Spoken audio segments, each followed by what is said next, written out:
The 7th race of the 2002 Indy Racing League season at Pikes Peak International Raceway. 4 green flag finishes this year have produced an average margin of victory of just 0.6 of a second. Now coming for the line, checkered flag is out, and it's Hornish. Hornish by just 3 feet. Keep rolling, rolling, rolling, rolling. Keep rolling, rolling, rolling, rolling. On the last lap, DeFerrin slows, he's out of fuel. Scott Sharp goes to the lead. Oh, boy, did he go screaming past Under Jr. 83,000 people here. They're inches away at 214 miles an hour. Come on, man. Come on, baby. Here comes Jeff Ward. Checkered flag is out ahead, and Jeff Ward takes it. Jeff Ward by inches. Rolling, rolling, rolling. Great race, baby. Great race. From all of us to all of you, happy Father's Day and welcome to Pikes Peak International Raceway, just south of Colorado Springs, and ABC's live coverage of the Radisson Indy 225. We're about ready to go green. Here are Paul Page and Scott Goodyear. We'll take a look at the starting grid for you, Scott Goodyear. What are the drivers thinking about, considering that they're at a mile-high track? Well, Paul, everybody talks about athletes coming to Colorado with a high altitude. It affects them. It certainly affects the drivers today. In the cockpit, their heart rate will be going 170, 180 beats per minute. Remember, these guys are out here for 2 hours. They're not in there for an inning or a period. They don't get a chance to have a break. They're out there for 2 hours nonstop, with the exception of a couple of quick 12-second pit stops. And these guys are really fit athletes. And you may have noticed on that grid that Mark Dismore has now replaced Raul Boisel in the 2 car. Billy Boat, who actually qualified 4th quick, had to start all the way in the back because the car did not pass inspection after qualifying. The Chevrolet Corvette pace car already makes its turn down. And Jill DeFerrin and Elio Castroneves lead the field. Green flag is out. They're racing at Pikes Peak. Big separation from the front of the field back to the 5th place car.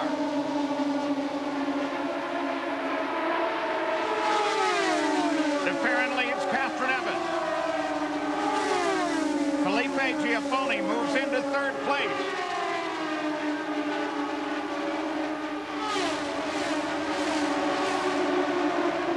And the Penske cars now battle early on. Felipe Giafoni currently sitting 3rd. Had engine problems yesterday. They had to change before qualifying over to what they intended to be their race engine. And then he had troubles with that. Only got 1 lap in qualifying. Nonetheless, qualified 3rd quick. And Paul, that takes great teamwork. Remember, this is a 2-day weekend here. The teams arrived, practiced and qualified 1 day, and they're here racing the 2nd day. If there's any problems, it requires a great team to get your car back out on the track and going quickly. And Paul, it was absolutely amazing that for Felipe Giafoni, he was only 1/1000th of a second slower than Castroneves, or he'd have been starting in the front row next to DeFerrin. Amazingly tight qualifying yesterday. It's a rather typical Colorado afternoon here as we watch the lead. DeFerrin, Castroneves, Felipe Giafoni, and of course Sam Hornish. And that bright yellow Pennzoil Panther car has moved up into 4th place and separated somewhat from Laurent Redon, who now sits back in 5th. But along with the afternoons in Colorado, there's always a chance of a build-up shower or thunderstorm. Just before the race started, a cloud moved over the track, but it appears to be moving away. We'll show you the track conditions and what these drivers face on the surface itself today. Light winds, they were much stronger during qualifying yesterday. They certainly have been, Paul, and look for these winds to pick up as the race progresses on. Typically here in Colorado, the winds will pick up maybe about 10 miles an hour as you move into the afternoon. All these teams and drivers are aware of that, and they start to change their cars throughout the pit stops to adjust for that. Sam Hornish has moved around Felipe Giafoni and into 3rd place behind Elio Castroneves. Just before the start of the race, Paul, Sam Hornish had a long discussion with his spotter, Pancho Carter. They both decided that what they would do is set a conservative pace early, and then Pancho Carter says, what do you mean? Save it for the last 20 laps and then go for the win? And all Sam Hornish says, sounds good to me. You notice in the race analysis there, the banking here not nearly what we had just a week ago at Texas. And Paul, that certainly plays a part not only to the teams, but especially the drivers. They're so used to having the situation, having the banking grip the car going around the turn. Now with the banking here being as low as it is compared to where we've come from, the car gets a lot harder workout in the turns here. And the fuel balance, as we call it, over the time the drivers are on the track for their fuel load, maybe 50 or 60 laps, is very crucial. We look for the cars to maybe go off a little bit at the end of the fuel load, the drivers to relay that information to the teams and adjust it during pit stops. So Hornish sits back in third. The race is led by Gilles de Ferran, who jumped into the lead from the pole. And there are your top six, including last week's winner, Jeff Ward. Dad, and not only my dad, but everybody's dad, happy Father's Day.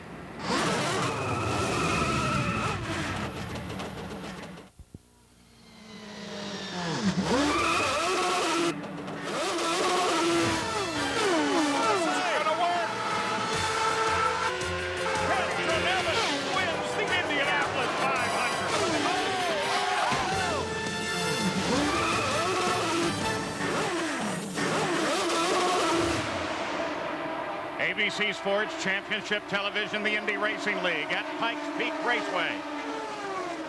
225 laps, and the leaders are already having to work their way through traffic. They're running fast laps here at 165 miles an hour. That's incredibly fast on a short little mile track. Well, Paul, you think about and look how close we're going here, and the people on the left-hand side of your screen, where they're running at this point in time. Remember, 165 miles an hour average. We're doing a 1 mile track here in about 20 to 22 seconds, depending on traffic. Now, you think about driving your car to work in the morning and how long it takes to cover a mile. These guys are having to do this, contend with traffic, dive inside like we see Sam Hornish doing right now, and listen to the spotter, and then make sure the car is still getting around the turn. A tough job for these drivers at this high altitude. We have been watching last week's winner, Jeff Ward, and Gary Gerald, he's got a problem. Yeah, he's called into the crew that he's got a big vibration, as he called it. The crew is radioed back that his tire pressures on the telemetry all look good. So they don't know what the problem is at this point, but Ward just did lose a position to Scott Sharp moments ago. And Ward has now dropped down to 7th place, though he was third quick last lap. But of course, now traffic is playing into that. Well, it certainly does, Paul. But one thing that happens here, sometimes you take your tires that you qualified on, and they come off the racetrack, you put them back on the car for today's event, and maybe they've picked up some debris, and we call it debris or marbles or rubber as it's known, and possibly the tires are now out of balance. There's nothing wrong with the Firestone tires per se, but maybe he was offline, collected some of those marbles, and now they're off of balance. Scott Goodyear, you will notice that Helio Castroneves is closing on your leader, Gilles de Ferran. De Ferran has had his car go from neutral to a big loose condition. He's radioed to Roger Penske that he's trying to hold on the best he can. Roger very calmly said, "I understand."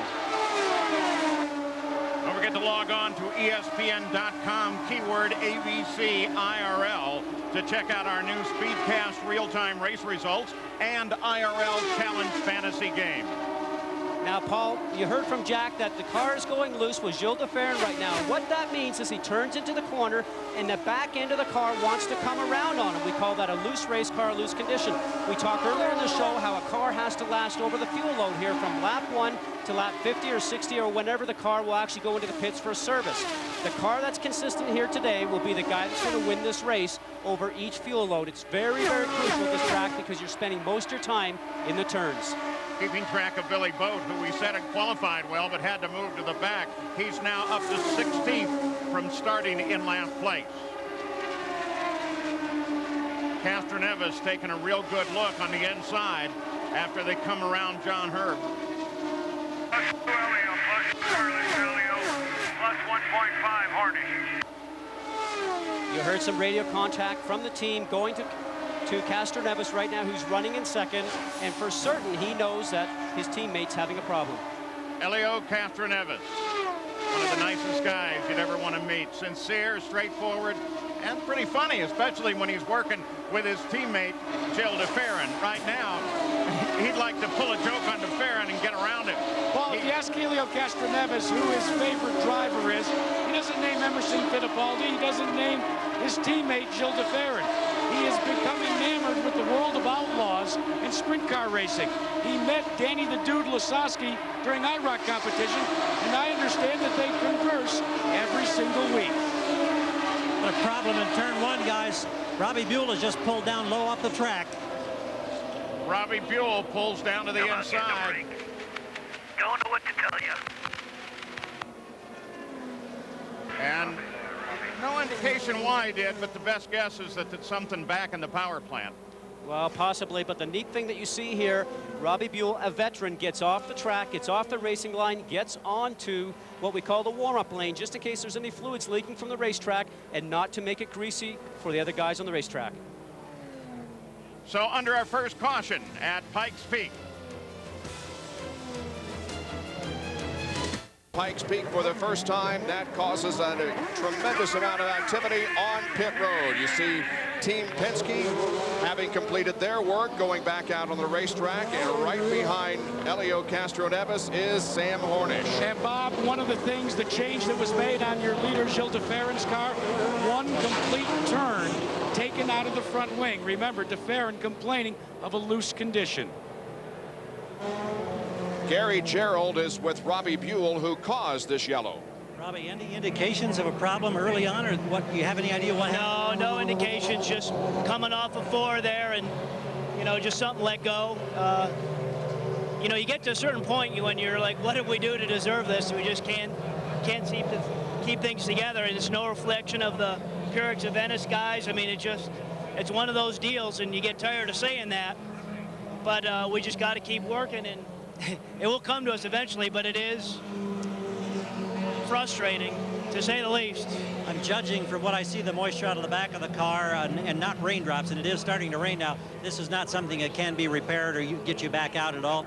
No, I'm done. Yeah. I'm done, and you just wonder how long it can continue, because we got a good group of guys, we got good backers, and with Purex and Event, and it just, I'm where I throw my hands up right now. He's at the mercy of somebody, and he wishes it wasn't that way, Bob. Well, the weather is really strange here in Colorado. 2 days ago, we had a heavy hailstorm here at the Speedway, and apparently there's a little bit of hail falling right now. But again, as Paul Page indicated just a few moments ago, these showers occurred virtually every day, and they move over an area very quickly and then move on. So this hopefully won't be a long delay, but as you can see right now, the hail is falling pretty strong out there on the racetrack, and that's causing this yellow that was caused by Robbie Buell to continue. One thing we might mention is that Robbie Buell, who of course drives an Infinity engine, there was an announcement from that group earlier this week that they would concentrate only on the Infinity Pro Series, the support series for the IRL, which actually begins competition this year in Kansas City. They will focus their entire attention next year on that series and will not be providing engines for the Indy Racing League. There is Eddie Cheever Jr., who of course his team has been the Infinity standard bearer, shall we say, for the last couple of years. Well, the red flag is going to be displayed because it is raining and hailing pretty hard right now. So the cars are going to come off of the racetrack, and we are going to be delayed for a while until we can get this racetrack dry and raceable once again. We'll be back after this, and a word from our ABC stations. You're watching ABC Sports Championship Television. The Pikes Peak Indy 225 on ABC Sports, brought to you by Firestone, America's tire since 1900. Prudential Financial, a rock-solid leader in financial services. Prudential Financial to help you grow and protect your wealth. And your neighborhood 7-Eleven store. Oh, thank heaven for 7-Eleven. Well, the sun is shining brightly. However, it continues to rain, as you can see, and the hailstones were quite a sight to see here just a few moments ago. It's put a lot of moisture down on this racetrack. We mentioned the Infinity Pro Series, and Jack Arute is standing by with one of the competitors in that series. Longtime fans of IndyCar racing could take a look at this silhouette and say, my gosh, it looks like A.J. Foyt. Well, it is, but it's A.J. Foyt the fourth. Anthony, your pappy, your grandfather, gave you a surprise for your 18th birthday, an Infinity Pro Series car. You're going to test it? We're going to try to get it in and test. We haven't got our motor yet, but we're going to try to test it. maybe sometime later next week, or just hopefully get some kind of test before Kansas. Now, tell me about your feelings about making a jump from go-karts to Formula Fords and now all the way to the Infinity Pro Series. What have you told Granddad? It's really exciting. I'm just glad he gave me the opportunity to do what I can do, and hopefully we'll have a good year with Harris and hopefully move up next year, maybe to the IRL. So did you say, Pops, I can win? I think he knows I can win. It's just a matter of just getting it all done and getting it all put together in one day. Bob? The Infinity Pro Series will begin in Kansas City in a couple of weeks. Well, last Saturday night, we had an incredible finish at Texas Motor Speedway as Jeff Ward visited victory lane for the first time in his career, beating Al Unser Jr. by 11 thousandths of a second. And Ayrton Darre, a member of the Team Foyt, was third position. After the celebrating was finished, we gave the Ward family a camcorder and asked them to take us along on the ride from Texas to here in Colorado.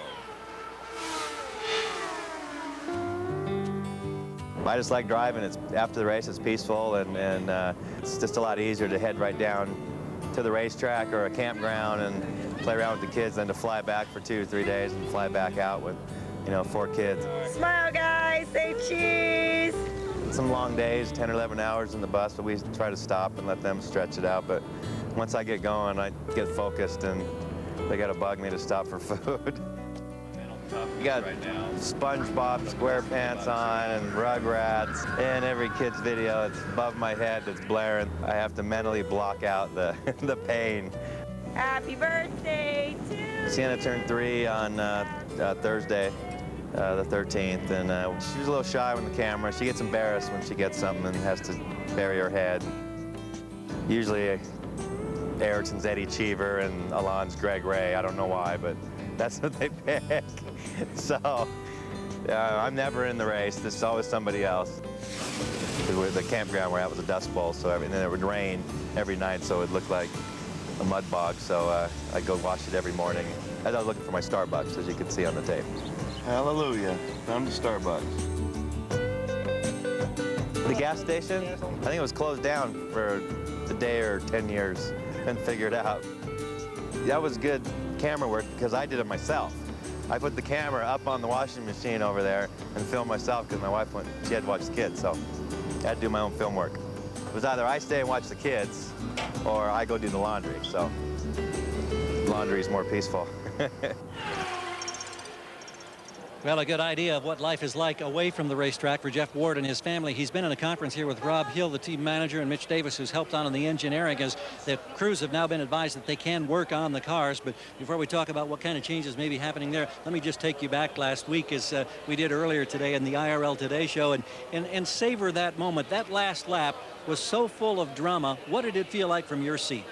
Yeah, it was extremely exciting for sure. But, when I came out of that last pit stop, I knew I had to hustle to get up the lead pack, and we were real fortunate to drop right in there with everybody, and I was back there in like fourth place there, like kind of lit off the back just a little bit and thinking, oh no, I'm losing the draft, and then I sucked up and got by Darre and Helio, and then we just went side by side. I knew not to follow Al down the back straight because Darre would have drafted me and went around the outside of me, I would have got stuck, so I just pulled out off of 2 and got next to Lil Al going into 3 and just was able to creep by, at the line, and I couldn't really tell who won because it's a dog leg there, and he kind of faded away when he went towards the left. I kind of went straight, but the guys over the radio pretty much let me know with the hooting and hollering. Well, we look once again at that amazing finish, and then, of course, the elation of a first-ever IRL victory for a man who won so many championships and as a motocross rider so many years ago, to come into open-wheel racing and have more than paid your dues. Now that you've had a week to kind of think about it, what's it meaning to you?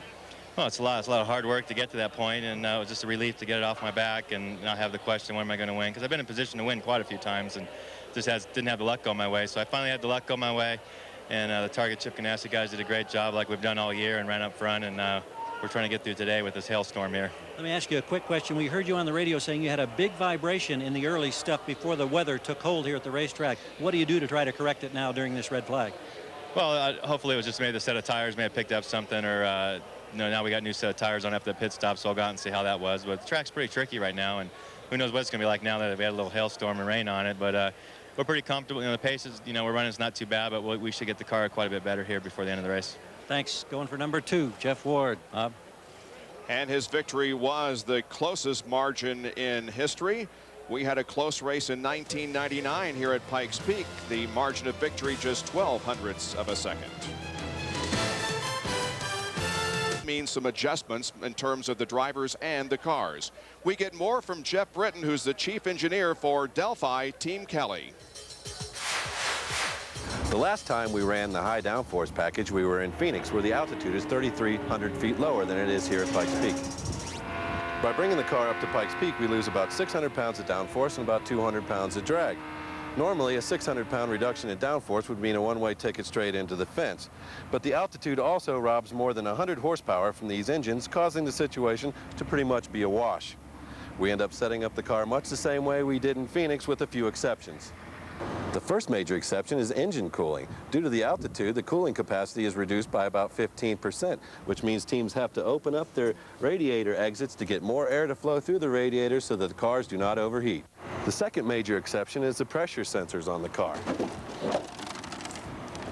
When you get to Pikes Peak, all the pressure sensors read 2.5 pounds low because of the altitude, which may not be a big deal in this case with the oil pressure sensor, but can be a very big deal when you're talking about tire pressures, where 0.5 pound can change the handling of the car. The last major thing that the altitude affects is the tire wear. Because of the decreased horsepower, our fuel economy increases by about 15%, which means we have to run the tires about 15% longer. Some of the changes necessitated by racing here at Pikes Peak, which is more than a mile above sea level. You can see the drying procedures underway right now. Well, Gilles de Ferran had led the entire race until he made the pit stop. That gave the lead to Billy Boat. Let's go down and talk with de Ferran. Here's Jack. But as we reported, just before the hailstorm came, Gilles de Ferran's Marlboro Team Penske mount went big time loose. You went with a wing adjustment during the pit stop. Any concerns about it going loose as quickly as it did, Gilles? Not really. I mean, we try to set up the car as neutral as we can, and sometimes it goes a little bit to the loose side, but it was quite manageable, so hopefully the wing will get it even better. One of the great things about the Indy Racing League is the difference between Indy, the 1.5 mile super speedways, and the 1 mile bull rings. You say that this is the greatest challenge for race car drivers. Why? I enjoyed this type of racetrack. I mean, it's difficult, you know, to take a car like this to the limit. We pull a lot of G's around here, nearly 5 G's all the way around the racetrack. It's very much a handling racetrack. It's hard to get it right, so I guess that's why I like it. By the way, happy Father's Day. What did your son and daughter give you for Father's Day? They gave me a nice card, so that was kind of nice. Now, I understand, though, your son really got up in your grill yesterday, decided to give you a noogie on your head? Yes, he does that every morning, you know. He wakes me up by jumping on top of me. Bob? Gilles de Ferran, who will be shown as second when we get the restart. We'll join ABC Sports on Saturday as defending champion Phil Mickelson battles Sergio Garcia, BJ Singh, and a field of some of the best PGA tours right now. The Greater Hartford Open coverage beginning Saturday live at 4 o'clock Eastern Time. That's 1 Pacific on ABC. The Cannon Greater Hartford Open here on ABC. We'll be right back. Hey, I made it to the Indy 500 winner's circle. Now it's your turn. Later, I'll give you a number to call, and you could win an all-access pass to next year Indy 500. So, stay tuned. A lot of moisture in the form of rain and hail fell here, but as you can see, the track is drying very quickly because the wind is blowing, and now, Paul Page, we have bright sunshine. Unbelievable how quickly the weather changes here in Colorado. Now, think about this. These race drivers, they back time the start very carefully. That is, at 8 o'clock in the morning, they want to be doing just this.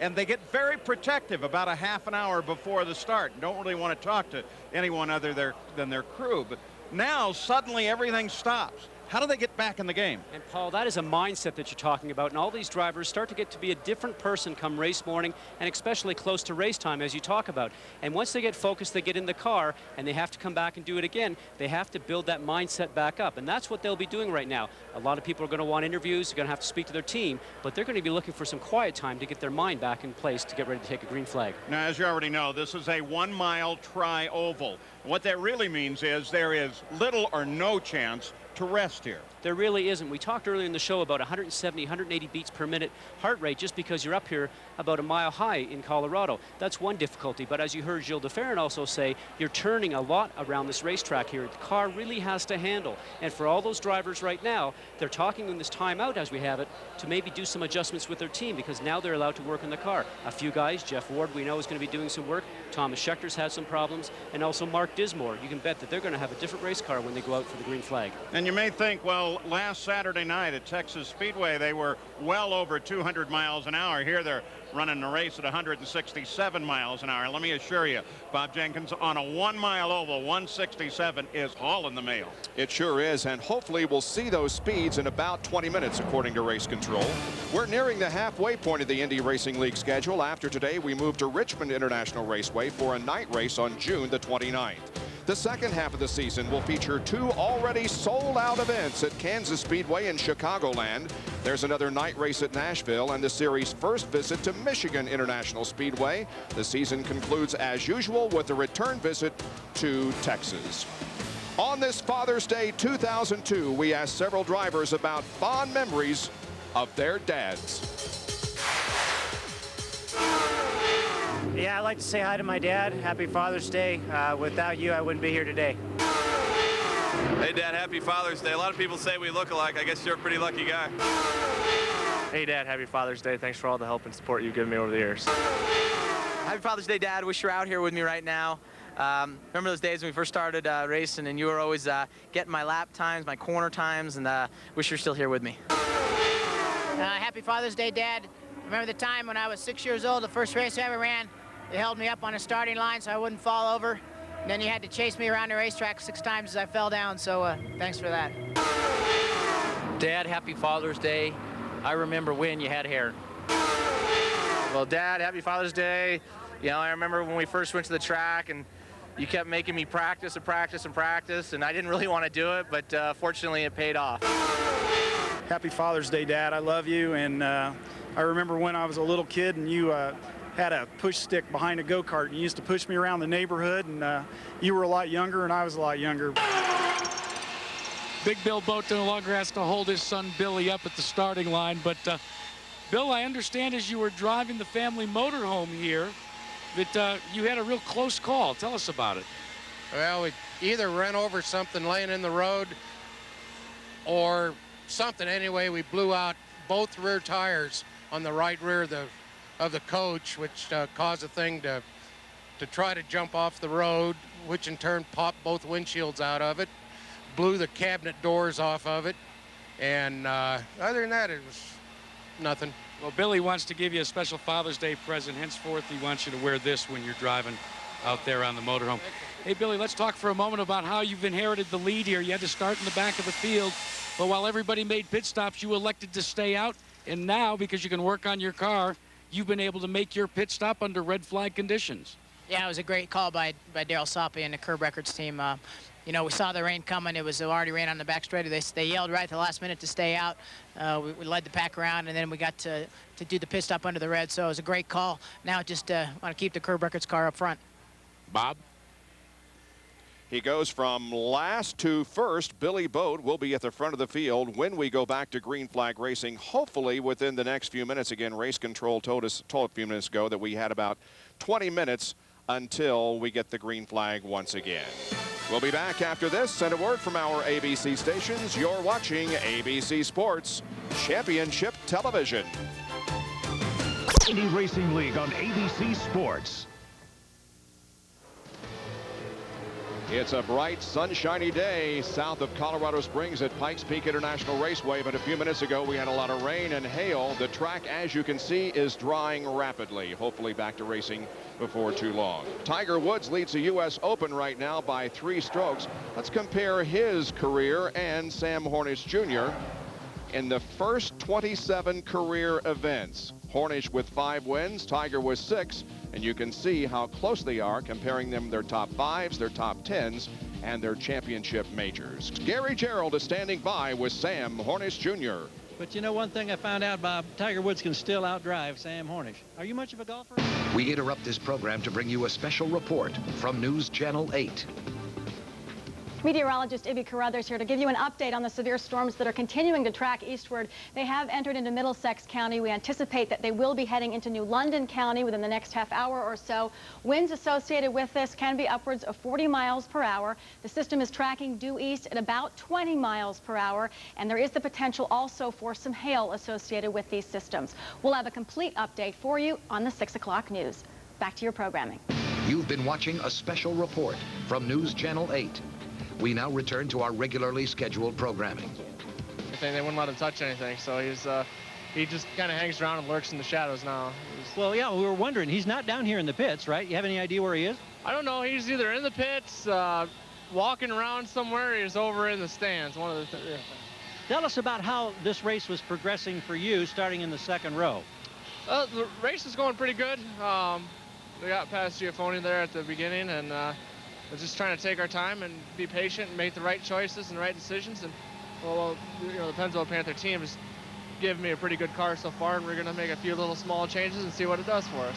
Now, last year you virtually dominated this race, but then I guess you got a bad set of tires on the last stop, and it ended up a second-place finish. Any similarities at all to your experience last year and what you've experienced thus far this weekend? You know, this track definitely changes a lot with temperatures, and you know, we had 8 similar sets of tires last year, and the car went bad towards the end, and you know, that's just a lot of the heat changing in the track, and the car had gotten a little loose a little bit before that, and so we don't want to blame it on the tires because we don't really feel that that's a valid thing. But that's the key to this track is how much everything changes, and what do you know, another change. Well, we've had hailstones, we've had rain, now we've got sunshine. Hope you're back out there in the office pretty quick. As long as it's not snowing, we'll be okay. I'll vote for that. Get your 4-iron out and go to work here while we got a few moments. Sam Hornish, Bob. Sam Hornish has slipped to third in the point standings. Well, if you're just joining us, we are under a rain delay. About 20 or 25 minutes ago, we had a big rain and hailstorm that moved over the speedway, put a lot of moisture down. But the sun has come out, the wind has picked up, and the track is drying very, very quickly. So we should be going back to racing, hopefully, before too much longer. Elio Castroneves ran for second for quite a while to his teammate Gilles de Ferran, but then the hail came, stopping the activity. Most everybody made a pit stop. Billy Boat didn't. He will be at the front of the field when we go back to racing. Only 9 players remain, and one of them is a double agent known as the Mole. ABC's ultimate spy game is a real-life mystery you can solve. The Mole 2 tracked down a whole new set of clues this Tuesday at 9, 8 Central, only on ABC. Track drying continues. Back in just a moment. Back to live coverage of the Pikes Peak Indy 225 for the Indy Racing League. Still under a rain delay. You can see the track is basically dry. The problem right now is pit road. Everything will have to be dry before we can go back to racing. Well, Alex Barron is competing in his 8th Indy Racing League event here today. Recently at the Indianapolis 500, he recorded his best finish of 4th and was named Co-Rookie of the Year at that race. Alex started his racing career in go-karts, and now karting is still very much a part of his life. I started racing when I was 9. My father and I went to Riverside. We went up there and watched the race, and then we were hooked ever since. It's something that I didn't know at the time, but I was very passionate towards it, and I knew that's what I was working for. And then when I push you off, you just pull the clutch in and then push it down for first, and then roll your foot on the throttle, and it'll take right off. What we do is we're actually the kart shop that puts them all together. We get the karts, they come from Italy. Accelerates like 0 to 60 in about 3.2. Top speed is like 100 miles an hour on the road race tracks. We run engine management system, and then we run data acquisition stuff too. We give the customer technical support, and that's really important in the karting industry.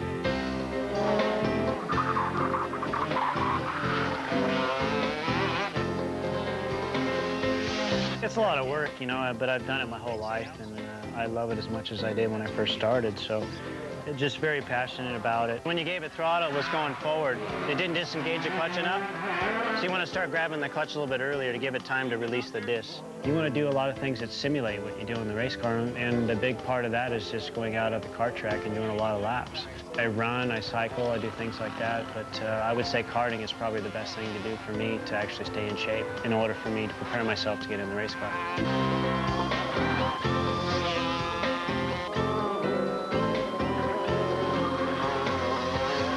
make sure you have fun. At this level, it has to be fun. If you're not enjoying what you're doing, there's no sense in going out to the track.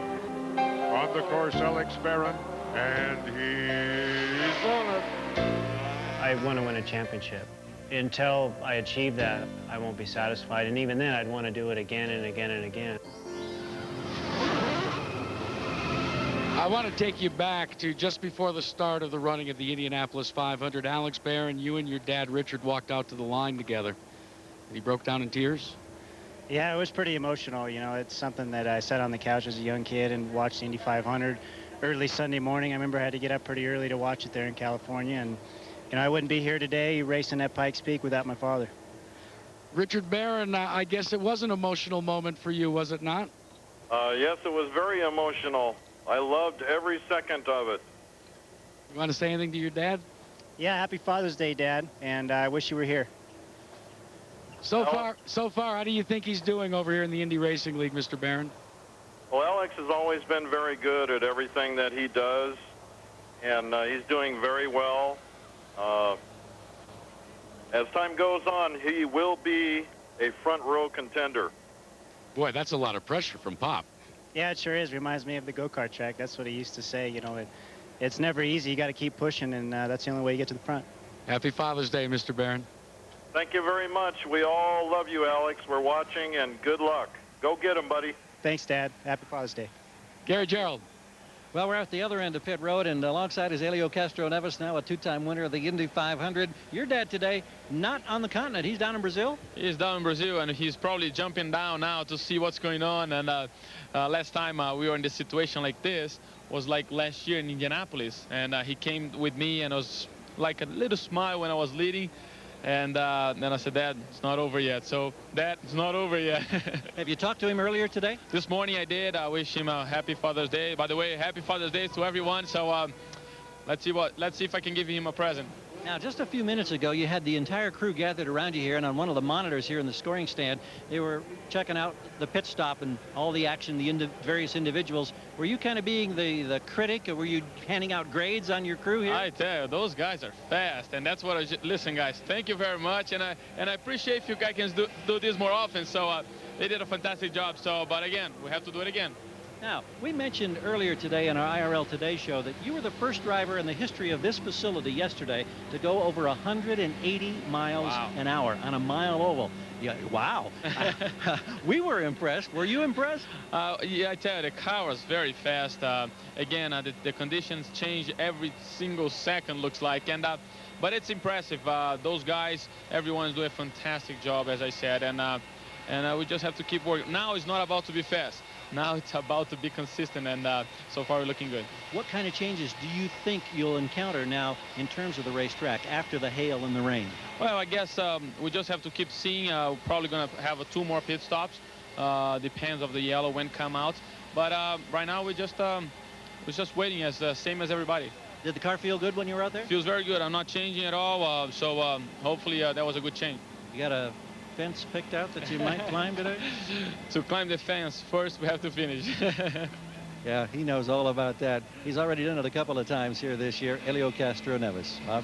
The current points leader in the Indy Racing League, and we are told that we'll be back to racing in just a few moments. The track is dry, however, pit road remains just a little wet. As soon as it is wet and the entry lanes also to the pit area are dry, we will get back to racing.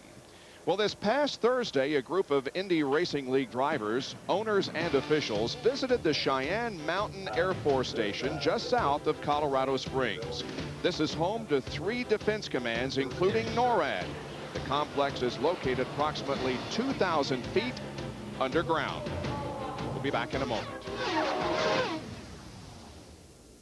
Peak Indy 225 on ABC Sports, brought to you by Chevrolet. Wherever there's a winner's circle, we'll be there. The amazing world of Samsung Digital. Everyone's invited. And Rocky Mountain Cold Coors Light. Cold down easy. That mountain, of course, was Pikes Peak, which was discovered by Zebulon Pike back in 1806 and inspired the song America the Beautiful. Here's Jack Arute. Well, you talk about a man that traditionally has had bad luck. You talk about Mark Dismore, but he got the phone call this week to fill in for John Menard as Jacques Lazier continues to be on the mend. And I understand that this rain and hailstorm was a stroke of good luck for you. Yeah, it was. I mean, maybe all the bad luck John's had and the bad luck I've had is canceling each other out here. But we actually had an alternator that did something that generally alternators don't do. Normally they fail to supply energy to the system, but we had one that for some reason was just supercharging the system, and we were going to end up frying our wiring and stuff. So this couldn't have come at a better time. John, all of a sudden you've had a little bit of Dismore's type luck this season, but as he says, maybe it cancels things out. I think we got some good vibrations going here between the two of us. Hopefully we're going to have a good race. You remember, Gary Gerald, a couple of races ago, John Menard couldn't find his fire suit. They have found it. The name John is there, but his fact that Dismore was pressed into such quick service, the name has been changed, Gary Gerald, to protect the innocent. These guys, they don't miss a beat, do they? They're right on top of the situation. Felipe Giafoni is down here, drives the 21 car for Morris Nunn Racing, Peter Parrott and the crew. Yesterday in qualifying, you came within 1/1000th of a second of knocking Castroneves out of the front row, and you did it with just one qualifying lap. Now, tell me what happened when you went out the first time to qualify. Yeah, basically what happened, we missed the second session, so we didn't know what we should do for qualifying, you know. So we had the first attempt, and the car was a little bit too loose, you know. So I came in. Once you come in, you just have one shot and one lap, you know. And it seems that we made a pretty good change, and the car was working very well. Now, how's the car been working thus far today prior to the weather? We're having, I mean, the car is very good for the first 2-3 laps, you know, with the tire, and then it starts to give away a little bit. I think we're just a little loose coming out of 2 and pushing come out of 4. Hopefully we've made some change. Hope it's gonna be better now. This team has been on a nice roll in recent events, getting a lot of momentum. What's the confidence level like right now? Yeah, I mean, I think the last 3 races we've been in the top 5, including Indy, you know. And I think we're still learning, you know. It's a new team, and they're doing a great job. Indeed they are. Felipe Giafoni currently in the 5th spot. He's high in the racetrack. Looking like you're going to go to business here pretty quick. Yeah, it should go. All right, should go. We're all ready for that, Bob. As you can see, the cars are being gridded, and yeah, we should be back to racing here in just a very few moments. Well, join us Saturday, June the 29th, as the Indy Racing League heads to Richmond International Raceway for the SunTrust Indy Challenge, live at 7:30 Eastern, 4:30 Pacific on ESPN. For more information, log on to ESPN.com. This is the second of 5 times this year that the Indy Racing League will compete in back-to-back weekends. Now, that puts a little more pressure on the drivers and the teams to get the cars ready, as we learn in this edition of At the Track with Scott Goodyear. The Indy Racing League arrives in Pikes Peak, Colorado from Texas Motor Speedway on what we call a very short week. Teams have had not much time to turn the cars around from a 1.5-mile format to this very tricky 1-mile circuit. The teams will tell you that this 2-day format this weekend is very tough for both drivers and the teams alike, as they have to practice and qualify on the first day and be ready to race on day 2. A team needs to excel in 3 areas to be successful in a 2-day format. Organization.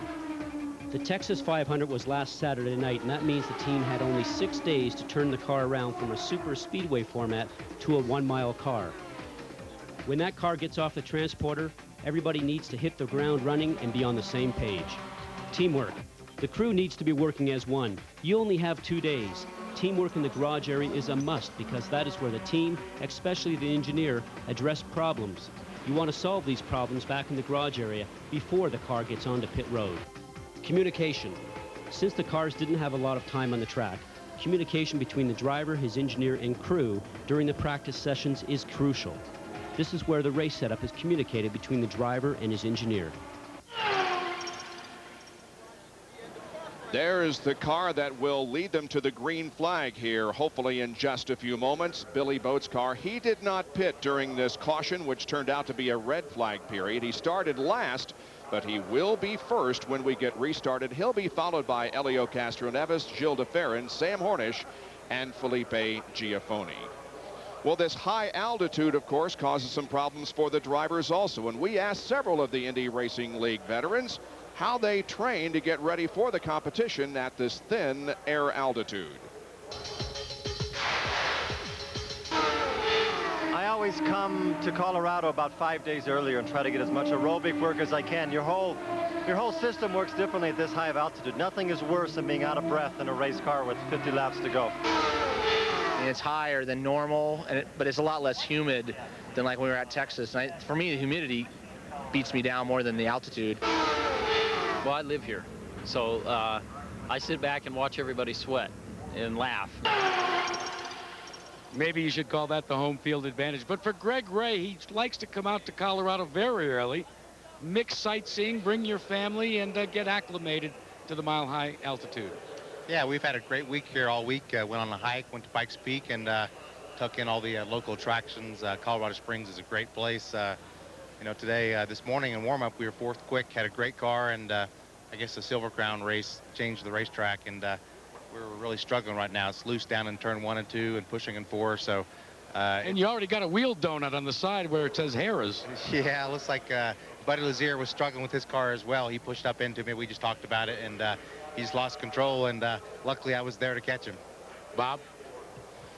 All right, thanks. And when we come back, the engines will be started. That after this and a word from our ABC stations. You're watching ABC Sports Championship Television.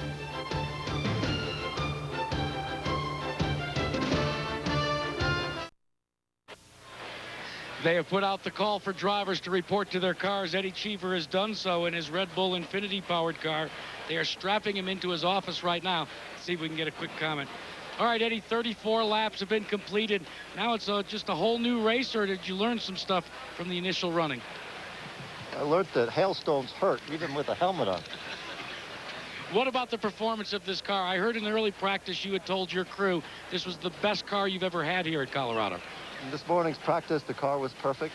It's a very, very tight field. And we're back to a 200-lap race like we were in the beginning almost. So everything is fine, just biding my time. Gary, if this is the best car he's ever had, remember, he's won here before. Yes, in fact, he has. First time here for Roger Penske and his team. How are you able to go so fast to qualify, get both guys in the front row when you've never raced here before? Well, I think, Gary, you know, basically we had a test out here. Both guys had a test for a day, so we familiarize yourself. This is a lot like Phoenix, a lot like Nazareth, where we've had a lot of experience. But, you know, this race has just begun. You know, Harnish is there, a lot of these other cars. So we've got to finish this race. It looks good so far, but we're just going to, hopefully we can be there at the end. Do you anticipate a significant change in the racetrack all your years around this racing game when you run into a hailstorm and a rainstorm like this? Well, I think it probably washed some rubber off. We hadn't seen that much water here since late yesterday, so I think it's going to be a little bit different. We really didn't change our car. You know, a lot of the drivers have changed gears. And we were a little bit loose at the beginning, and we took some wing out. That's what cost us a little time in that stop, but I think we're going to be all right. Thank you, Roger. And Jack, back to you. Well, Laurent Raydon has been running very well, Gary. Had a very close call last night at about 11 o'clock in the evening. The crew had changed the engine getting ready, putting a new Infinity power plant in the MyJack car. We're uploading all of the computer data that was necessary to make it run, and the computer crashed. They tried and tried and tried and couldn't get the computer to unlock.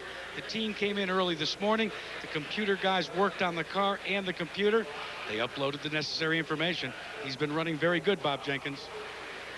Laurent Raydon, one of the superb rookie drivers on the Indy Racing League Series this year. He'll restart from the 8th position. All the drivers are in their cars. The command has been given. The roar goes up once again from the straightaway here at Pikes Peak International. And we are about to get back to competition. The red flag was out for a total of 52 minutes. And now we're about to go back to competition.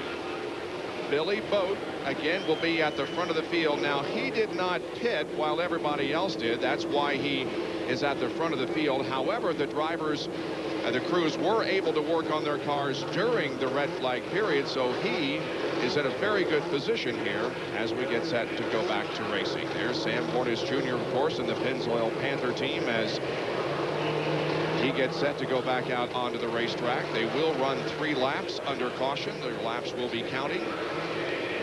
The race is 225. That is 25 laps longer than we have ever run here at Pikes Peak. It used to be a 200, but this year it has been lengthened to a 225. Harnish goes off. So does Castro Neves. So does DeFerrin. So does Boat. So do the other 21 cars and drivers.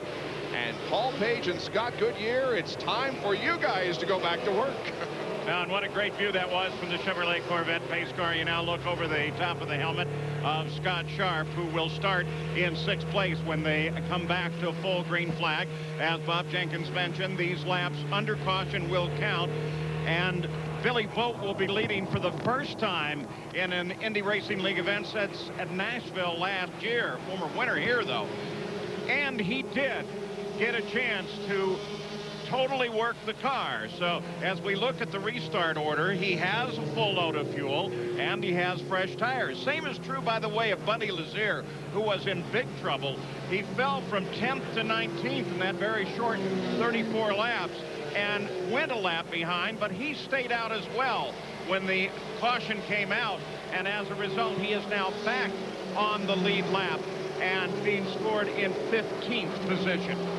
And Paul, all these drivers now are back into the mindset that we spoke about before. They've gotten their car, they get inside, they buckle themselves up, put their visor down on their helmet, and now they know they've got 3 laps just to get themselves ready to take that green flag. They'll be back from going from 60 miles an hour on the pace laps here, back up to an average speed of about 165 to 170 miles an hour average, which equates to about 185 miles an hour down the straightaways.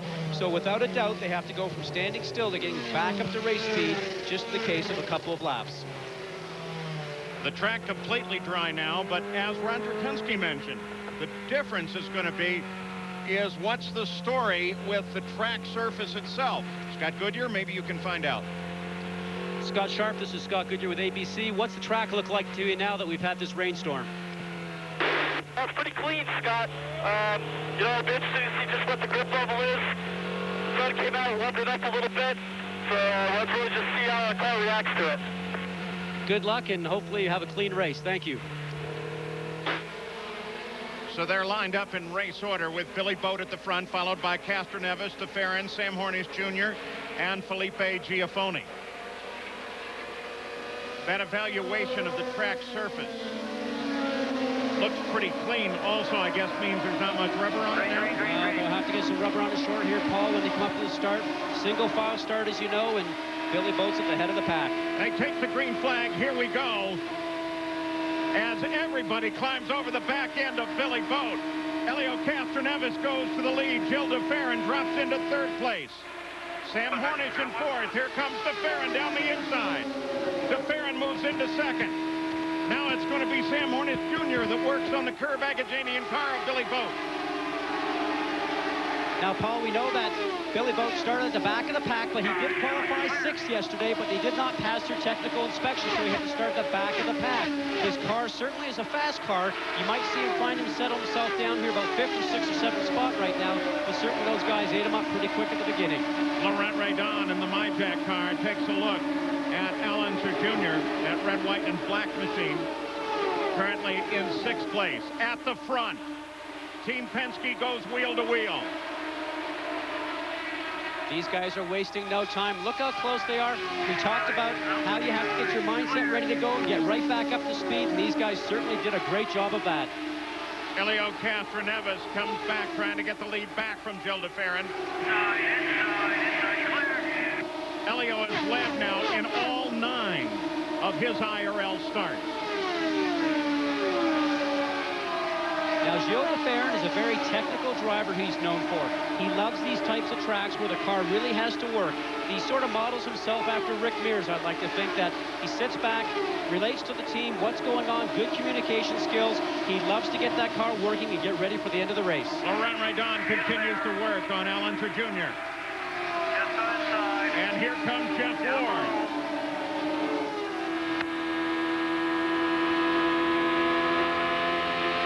You're looking from Jeff Ward's Firestone Winners Cam. The winner last week in that amazing finish at Texas.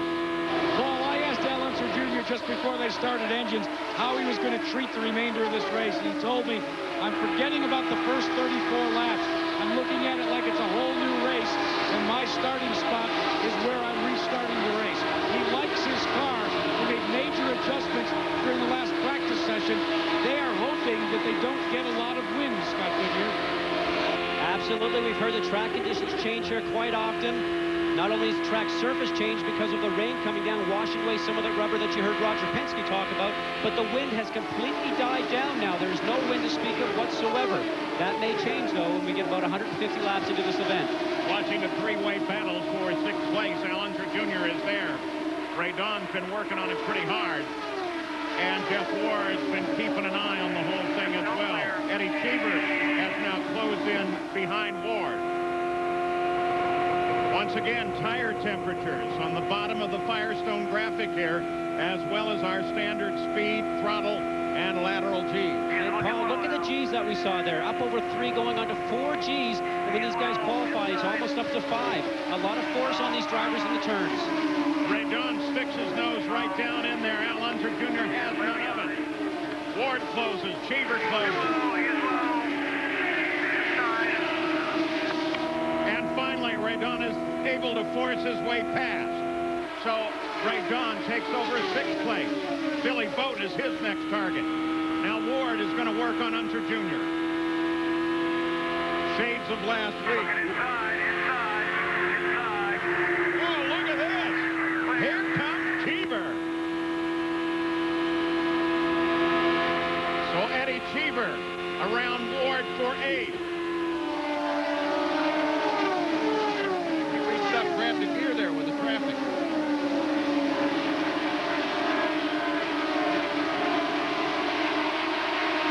So after 48 laps, Hill leads it. After 57 laps, there is your race recap as you ride with Sam Hornish Jr., who sits in 3rd place and wants to get up there and do battle with the Penske team. Paul, from the beginning of the race, he's been right there behind both those Penske cars. You didn't hear much of a pitch change in the engine as he's going through turns 3 and 4. Even when he's lapping traffic, it tells you his car's working very well. You did not hear that big lift off the gas, so you know that his car is working well for him, especially in traffic. He's probably setting himself up, as he said, to be fast in this last 20 laps.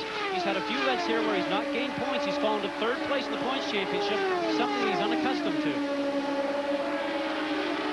Keeping an eye on a battle for 5th place, because you've got Felipe Giafoni and then Billy Boat, and then Eddie Cheever, who closed down on this battle very quickly. Well, Cheever started in 14th spot, and you heard a little bit earlier that he was very happy with his car. Maybe not so many changes.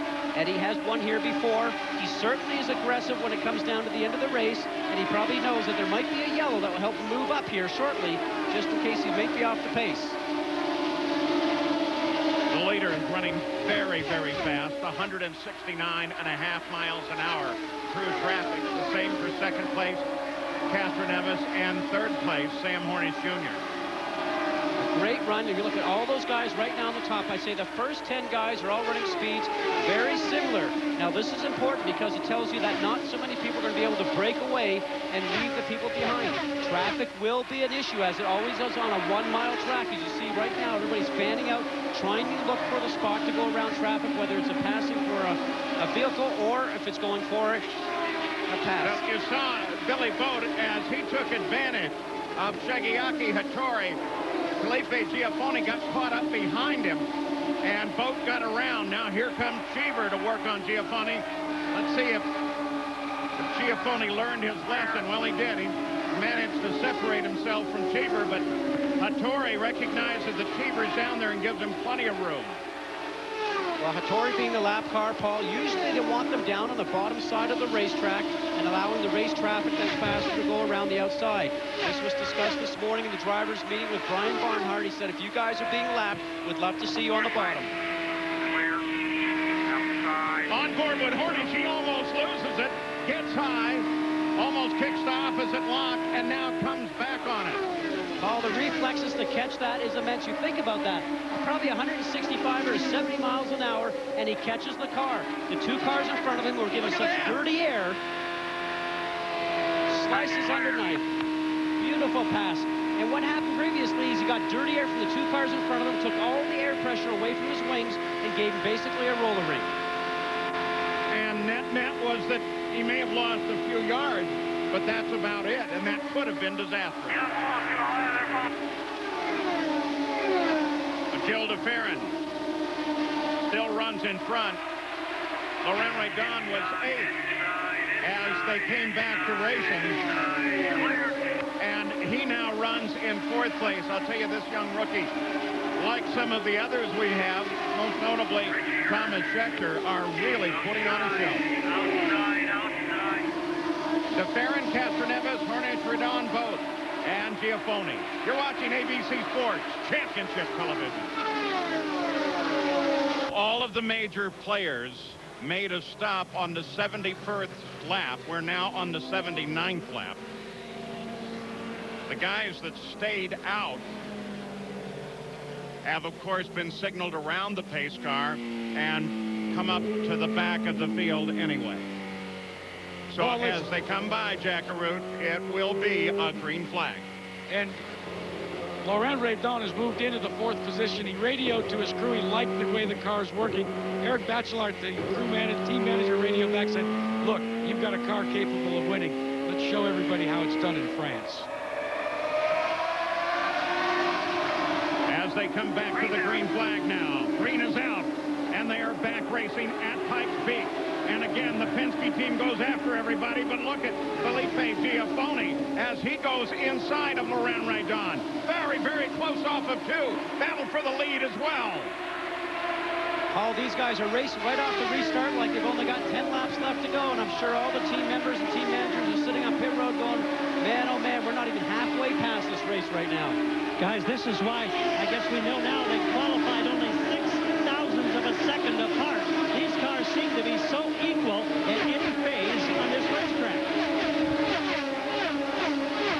Marvel Team Penske battles at the front. Hornish hopefully have gotten the changes that he desired during the last stop, is beginning to close in. And Paul, the changes that they made is they changed the wing configuration, the angle on the front wing. They had a long debate because we saw with the onboard camera on the Pennzoil Panther car that the car washed out and looked as if it got a little loose, but that was when he was in the dirty air, as Scott Goodyear said. After a lengthy discussion, they decided, Scott, to make a change to try and take some of the push rather than the looseness away. And guess what, fellas? It's starting to sprinkle again. Oh, I don't want to hear that. Well, Jack, I'll tell you one thing. Those are the changes that we see, those wing changes we can visibly see during the pit stops.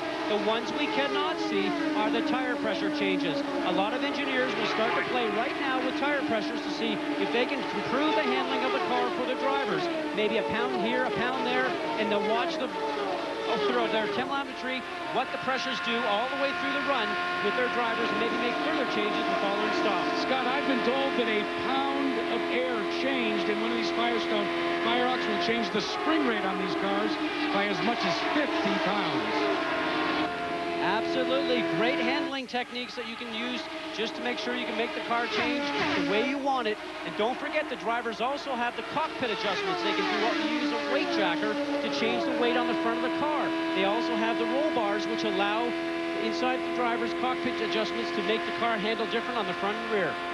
Firestone telemetry on board Sam Hornish Jr.'s car, and he is working all over the back end of Helio Castroneves. He got a little wide coming off of 4 and had to fall back, but again, he's closing in. And Paul, as we ride along with him, look at his hands right now. They're almost at the 10 and 2, and as he goes along the straight, we're turning right now. You'll watch him get through the turn, and now he's in a comfortable position going through 1 and 2. As he's coming up here underneath Castroneves, he's going to have a look here, getting a little bit of a draft. Look at the hands right now. They go back, and the right hand is down, going down the straightaway, and that's so the steering wheel is comfortable right around your 10 to 2 area going through the turn itself. The fight is for second as Hornish Jr. moved alongside of Helio Castroneves. They ran one corner that way. Now it seems to go back to the advantage of Castroneves, but it's not over. Hornish drops in, gets a little draft off of Castroneves. Gets alongside again. Look how fast they close on the leader, too.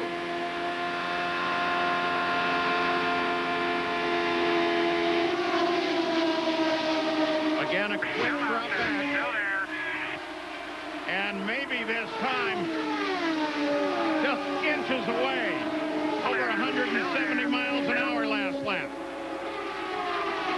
I'll tell you, Paul, your heart rate's going right now. You know that you have no room for error, that if you make a move and you move over 6 inches, it's going to take both of you out. Sam Hornish's position. He can also not only see from time to time the nose of Castro Neves, but he hears that car. Oh, you hear it, you feel it, you're pushing the wind of the car beside you. You heard Sam get off the gas. That's because his car was just about ready to push up into Castro Neves' car, and very smartly he took his foot off the gas. Got to look for a moment there at Big Sam, Sam's dad, as we continue to celebrate this Father's Day and what is a very family-oriented sport. Giafone suddenly slowed, went up high to the yellow. Excuse me, that is Herb. Herb got up right next to the wall, and the caution light came on. Couldn't tell from the shot if he brushed it. Well, he's lucky he didn't do very much damage to the car. Obviously pancaked the right-hand side, but most importantly, didn't come back onto the racetrack and take anybody else with him.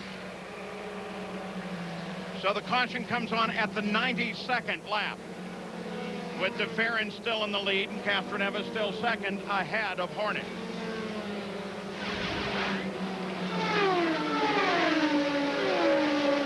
See, he's high, way out of the groove. Probably knew that the fast guys were coming up behind him. Got off the dark part of the racetrack, up into the gray areas, we call it. You can see he's way higher than the other two guys, and he just gets on the marbles, and it sucks him up into the racetrack.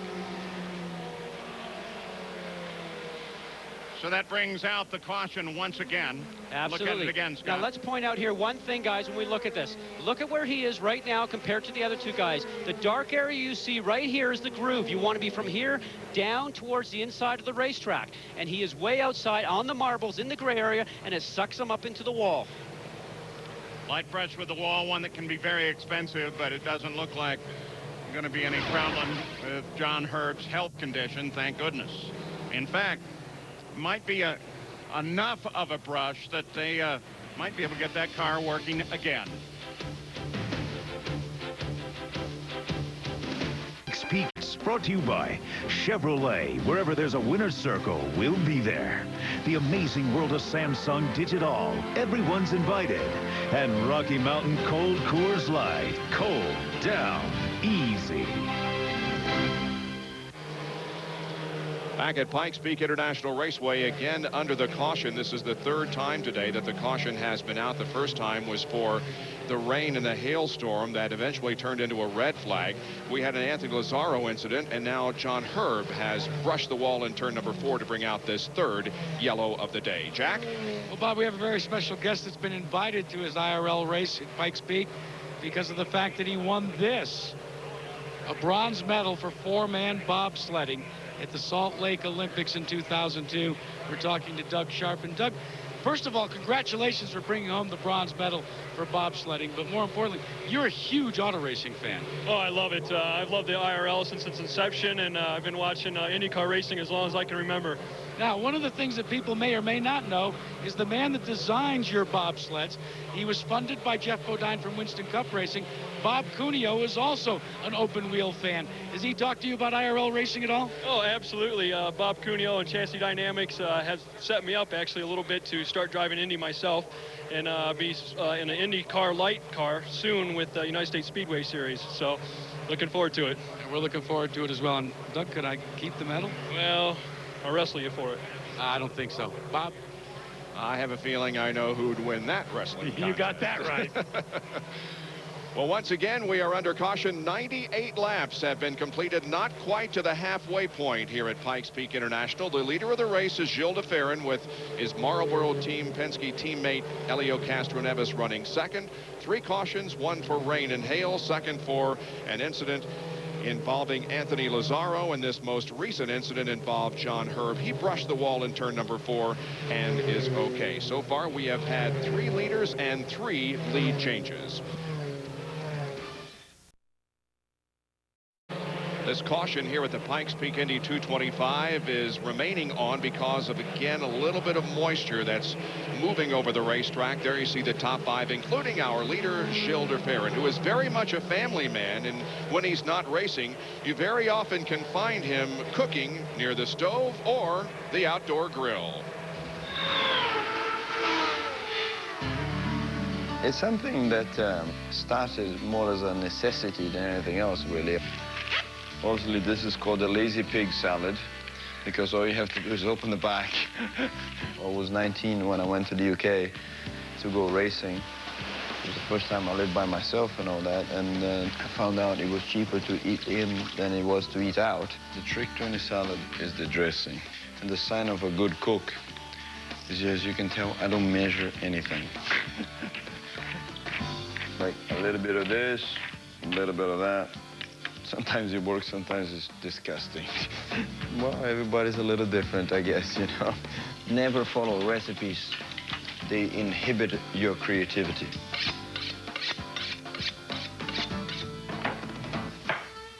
This is the spice drawer. As you can see, I got a lot of stuff in there. This is probably the most important one, the salt.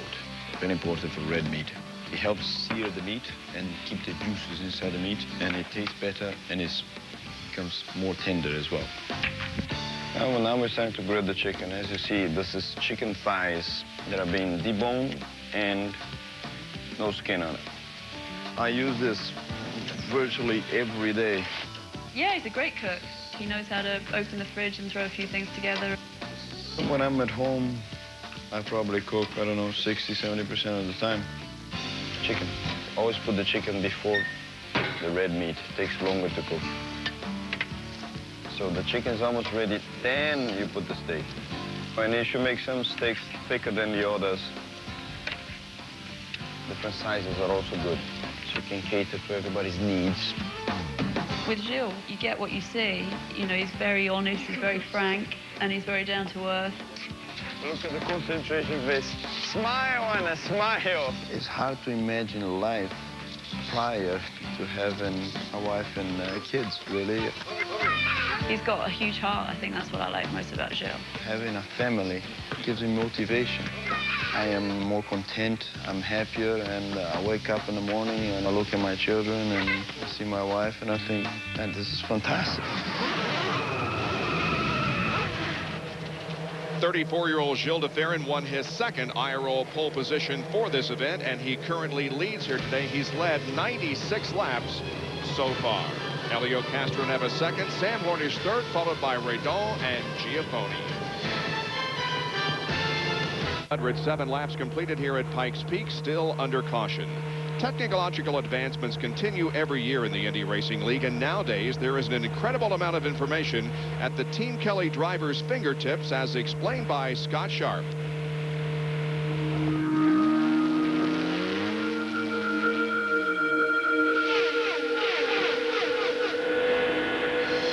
Indy cars are some of the most technologically advanced race cars in the world. Keep her down there. Keep her down there. One of the new innovations that helps us as drivers is the Delphi Pi steering wheel. Instead of having buttons and switches all over the cockpit like we used to, this steering wheel puts everything in a very concise and manageable area. Okay, go. Clear. We have quite a bit of safety features built into the steering wheel. The potential with this wheel is really unlimited. Green.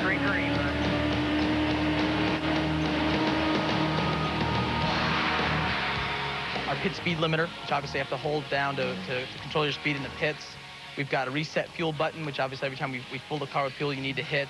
Our radio and talk button, an overtake button, which makes the car go to full rich. If you're in obviously a tight competitive position, you need that extra burst of power. If one of the tire pressures go down while the car's on the track, he sees it immediately once it sees a certain parameter that it meets. It tells him exactly which tire it is and what's happening and gives him exactly what the pressures are. You have exit speeds and lap speed and your average speed. Once you get comfortable with it, it's a steering wheel that offers all kinds of information, and as a driver, you can almost set it up any way you like. The dash is built from Pi Research, which is built in England, and the steering wheel comes from Momo, which is from Italy, and the buttons are from a company made in France. The circuit goes yellow. These buttons come on, and we've chosen a little different colors. Looks a little bit like Christmas tree, but it certainly gets your attention. These are the RPM bands. It starts yellow and goes up to red, so we know right when to shift, because you'll notice in the steering wheel there isn't an RPM gauge. The old Pi system would have that curvature bar of the RPM gauge. You used to watch the RPM. Now we don't even see it. It's just in lights. If he's going into a turn, he can actually talk on the radio if he needs to.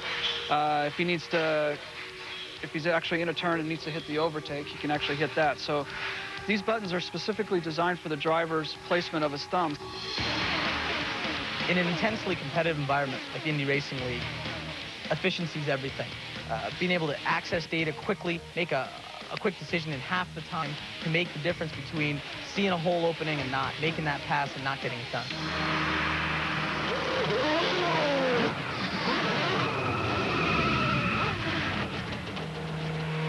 Scott Sharp right now runs in 8th position as we await the return to competitive conditions here at Pikes Peak. Scott Goodyear, let's see what's on Scott Sharp's mind. Scott Sharp, this is Scott Goodyear with ABC. You started 5th today and currently running 8th. And how's the car been working for you so far? Things are going pretty well with the Delphi car, Scott. The Delphi guys have given me some great stops. And, you know, we're chasing the balance a little bit, but the car's staying in the right window. So we're sort of trying to set ourselves up for the finish of the race. And how about the car in traffic? Is the car working for you well in traffic? Yeah, pretty well. Occasionally, you know, it's a little bit tight when you're right behind a guy, but that's sort of typical. But I think I'm better than others, that's for sure. Well, that's good news. One last question. With the water coming down on the racetrack just a few minutes ago, what do you think is going to happen for you here shortly? I don't think enough came down, Scott. And with the cars circulating, they're doing a pretty good job of keeping it dry. Or, you know, things probably cooled off a little bit. That'll probably have a bigger factor. Well, we're back to green shortly. Good luck. Out of competition is John Herb. He is with Jack. John, you've been released. You're okay. Tell us what happened. Well, the weather here has been a little misty, a little drizzly. I think that played a factor in this, as well as the lap traffic come underneath me. I gave him a little room, probably a little too much room. Got up in the marbles with that moisture as well. Took me out to the fence and ended our day for the Star Registry car. So, unfortunate. Bob? Good to see that John Herb is okay. However, well, they should be getting the signal one more lap to go before green here in just a moment. You see a couple of drivers making pit stops. Thomas Schechter is on the left of your screen, while Buddy Lazier is on the right as they continue to work on that Coors car. Now he pulls out of the pit area. They will join the rear of the field, and next time by, we should be getting the green flag, Paul.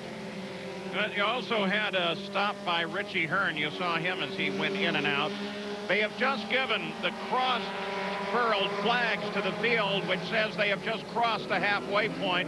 Now they're a lap beyond that. So should you have another downpour, this would be an official race. But the other side of that is it stays daylight out here in Colorado till quite late, and they still have plenty of time. Paul, watch on the race. Jack? Paul, watch on the restart. Sam Hornish. They've discussed with Sam going back downstairs as quickly as possible and trying to create some issues with Helio Castroneves. The track conditions are perfect right now, but he's going to try and go be like a bad suit downstairs on Castroneves. There he is. Already Hornish starts to make his move down on the inside. DeFerrin brings us back to green. Laurent Raydon closes up and gives Hornish a little push. Felipe Giafone sits high on Raydon. Those are your top four. Alex Barron trying to make something happen down there on the inside as well in the 44 Rayovac car. And the two Kelly teammates, Allenser Jr. and Scott Sharp, battle now for 7th. Here's Sharp to the inside.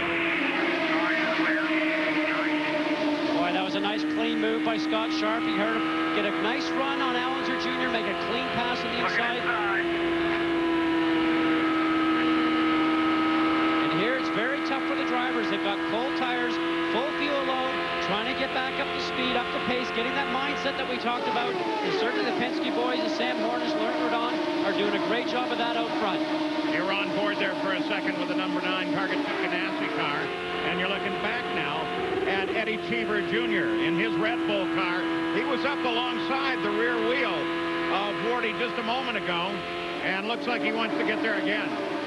Now what happens here, Paul, is usually a car will work well on one end of the racetrack and maybe not so well on the other end. And you get around other drivers that might have the same problem. And if one guy works well in 3 and 4 and you work better in 1 and 2, but it's sort of like a cat and mouse game. Who can actually get by who in the other guy's territory?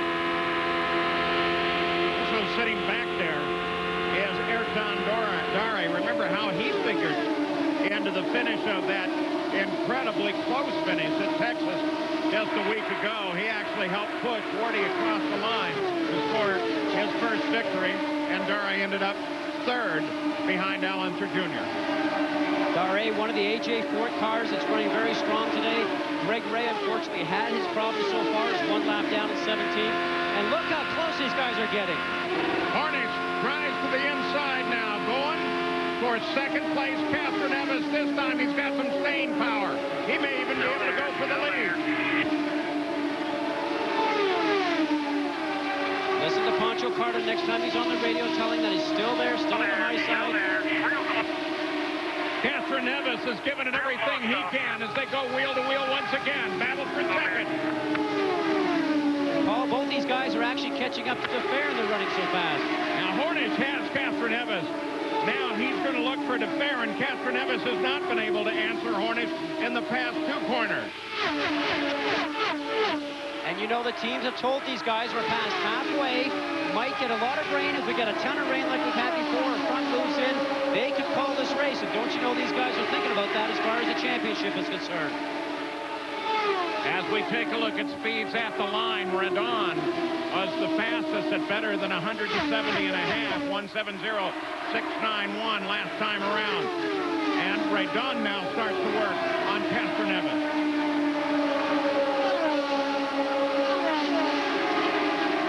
Radon, the key Infinity at the front. Infinity Power versus Chevrolet. Chevrolet in the front three.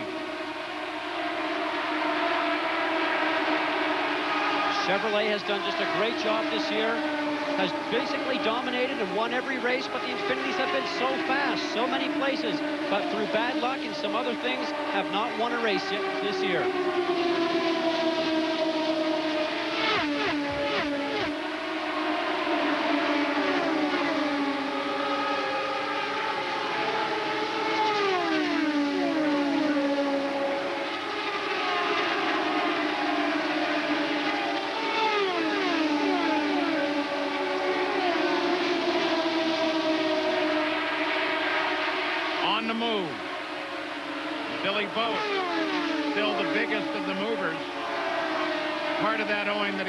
Start way in the back of this field because he did not pass Tech after qualifying fourth. Alex Barron, fourth place right now with Sharp closing. Alex Barron, 44 car in sixth place right now with Sharp closing. Oh, they've done a great job. That team starting sort of late to get going there. Tom Gloy, the team manager, Blair Racing, John Dick, the engineer, that's gelled together so well. They've run strong everywhere they've been so far this year.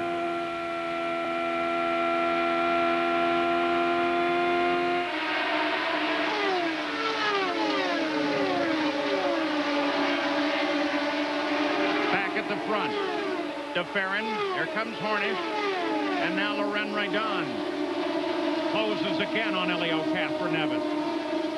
And ahead of the leader, Traffic. Things could get very interesting now. And Paul, you mentioned IndyRacingLeague.com to get updates, and you can... Slowing car. Now everybody got around him. He just slowed down. Vettori high off of turn 4. We saw that a little bit earlier on with some other guys just getting up there, getting the marbles, but he did a nice job collecting it. Going back to the IndyRacingLeague.com, the neat thing you see on there is you can actually see live the timing and scoring. You see what all the drivers are doing as the race progresses. Here comes Hornish.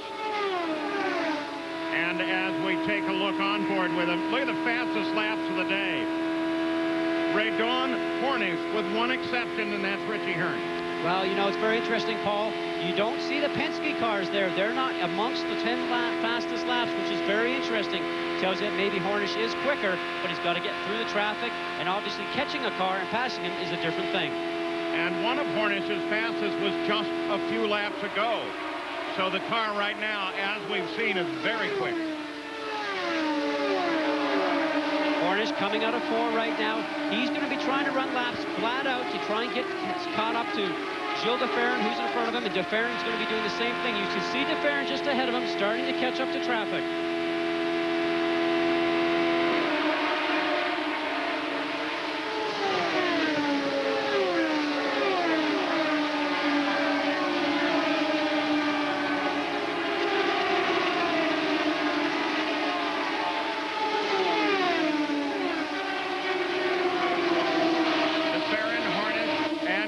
Castroneves. 1, 2, 3.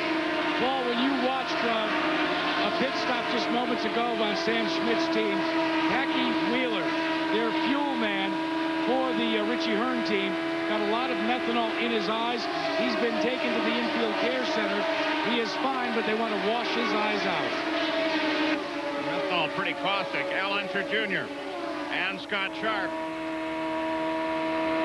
On board Sharp now. And Paul, they talk about taking the crew member off to get his eyes washed out. The Indy Racing League has a traveling doctor system that goes to every event and every test. And not only for the drivers, but for crew members and everybody that's up and down pit lane. It's certainly a vote of confidence for the drivers when you know they're out there on the racetrack. If anything goes on, you've got your own medical doctors and system that follows you to every event. And Scott, good news. They've completed their work, and Packy is back. He's going to put his helmet on, and he will complete his duties for Richie Hearn. Well, that's good news because the methanol fuel can be very caustic. Sharp closes on Al Unser Jr. Al Unser Jr. is closing on 6th place Alex Barrett. Now, Paul, we saw earlier Scott Sharp do a nice move past Al Unser Jr. So maybe he got caught up in traffic when he allowed Jr. to go past around him again. And traffic again figuring into it. Sharp looks to the low side of Unser Jr. And Sharp passed. That's Buddy Lazier, the defending champion of this race that they got under. Buddy certainly hasn't had a very good year so far this year. A lot of bad luck, and he's been taken out of a lot of races. Certainly is nowhere in the points right now, but he's always one of the fast ones that can turn his season around at any time.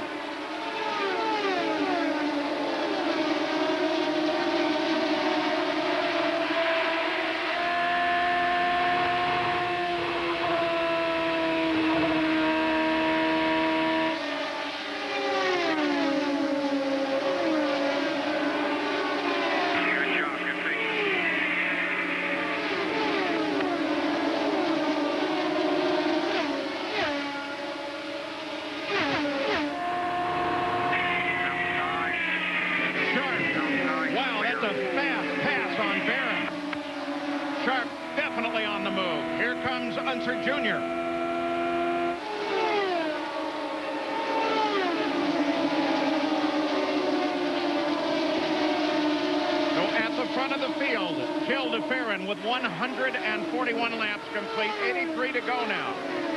Followed by Hornish Jr. and Elio Castroneves. Loren Radisson is 4th. Felipe Giafone maintains 5th place. So many strong cars at the front of the field, Paul. When it comes down to the end, there's going to be so many that are capable of winning this. We see this time and time again. So many of these races are just won by just less than a second. One of the reasons why guys like Al Unser Jr. are beginning to really stab and steer is because they look skyward, and there is lightning this time in a big black cloud descending at Pikes Peak. And thank you for the great news, Jack. On board the Delphi car of Scott Sharp. Felipe Giafone, the Hollywood car number 21, just ahead of him. The man who had that magnificent qualifying effort that finally got him 3rd place in the qualifying after a lot of engine trouble and only 1 lap to turn that qualifying lap. Here's the straightest part of the racetrack right there. A run from turn 2 to turn 3. The only time that you're going straight on this racetrack. The rest of the time in the trioval that we're seeing the cars go through right now, you're always turning. Sharp to the inside of Giafone. Giafone gives him plenty of room. And that quickly Sharp is by.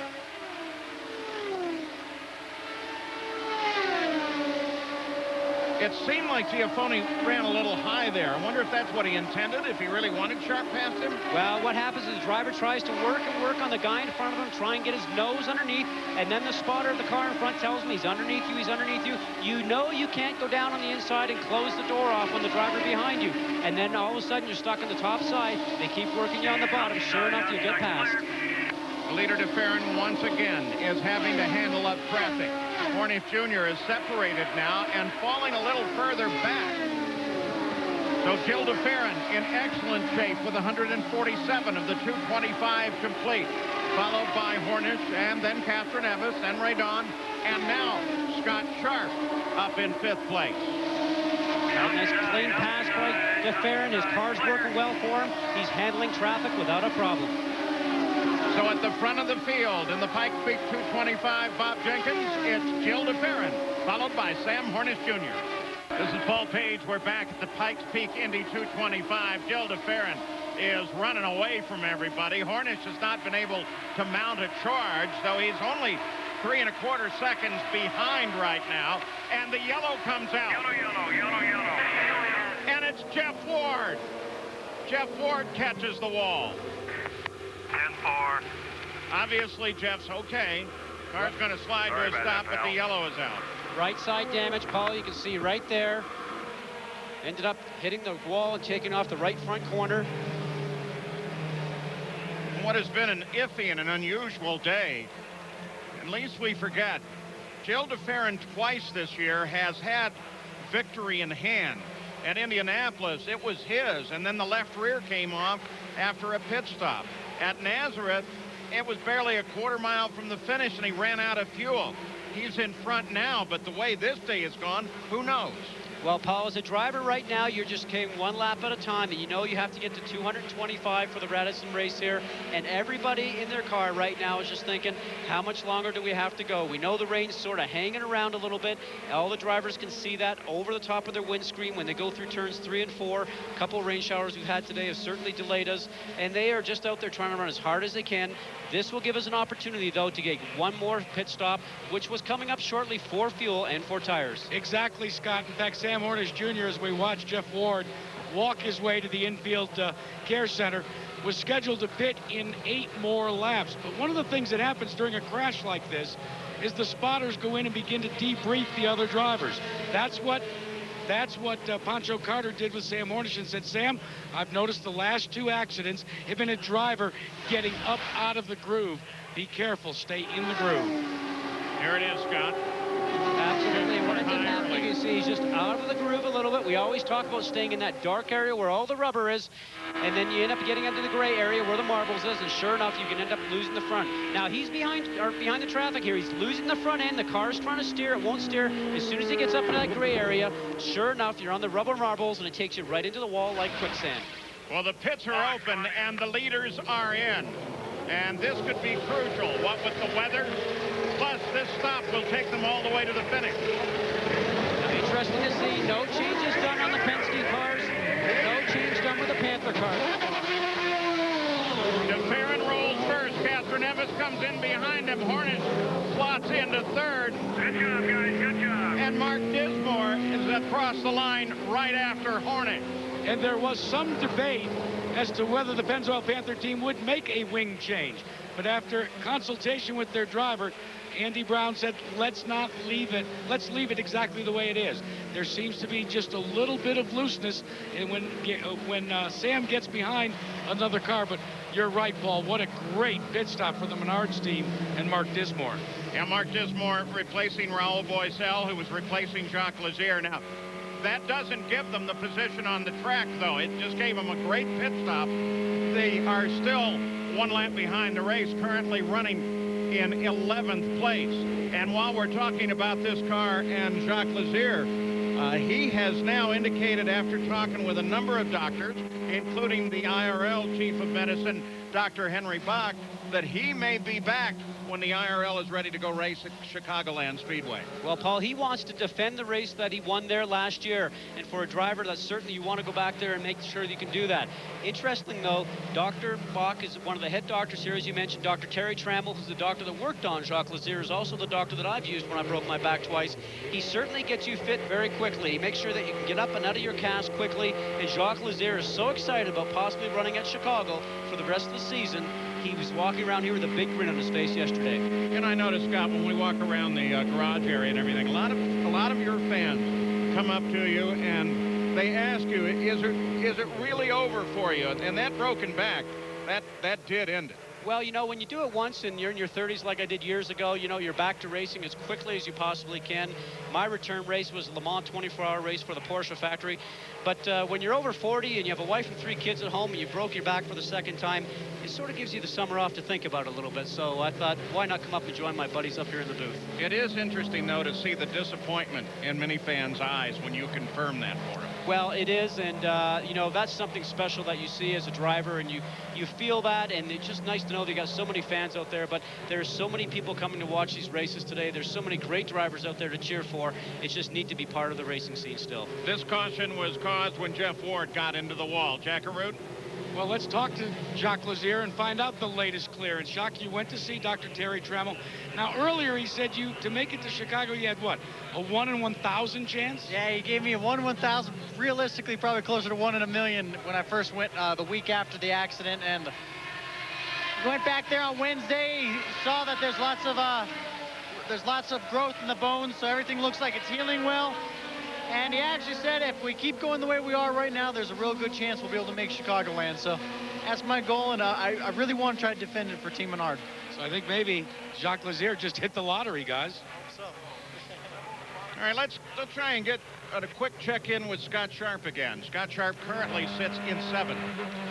Scott Sharp, this is Scott Goodyear. You've had some great battles out there, and even with your teammate, the car looking like it's going to be good enough for you to get up to the front and win.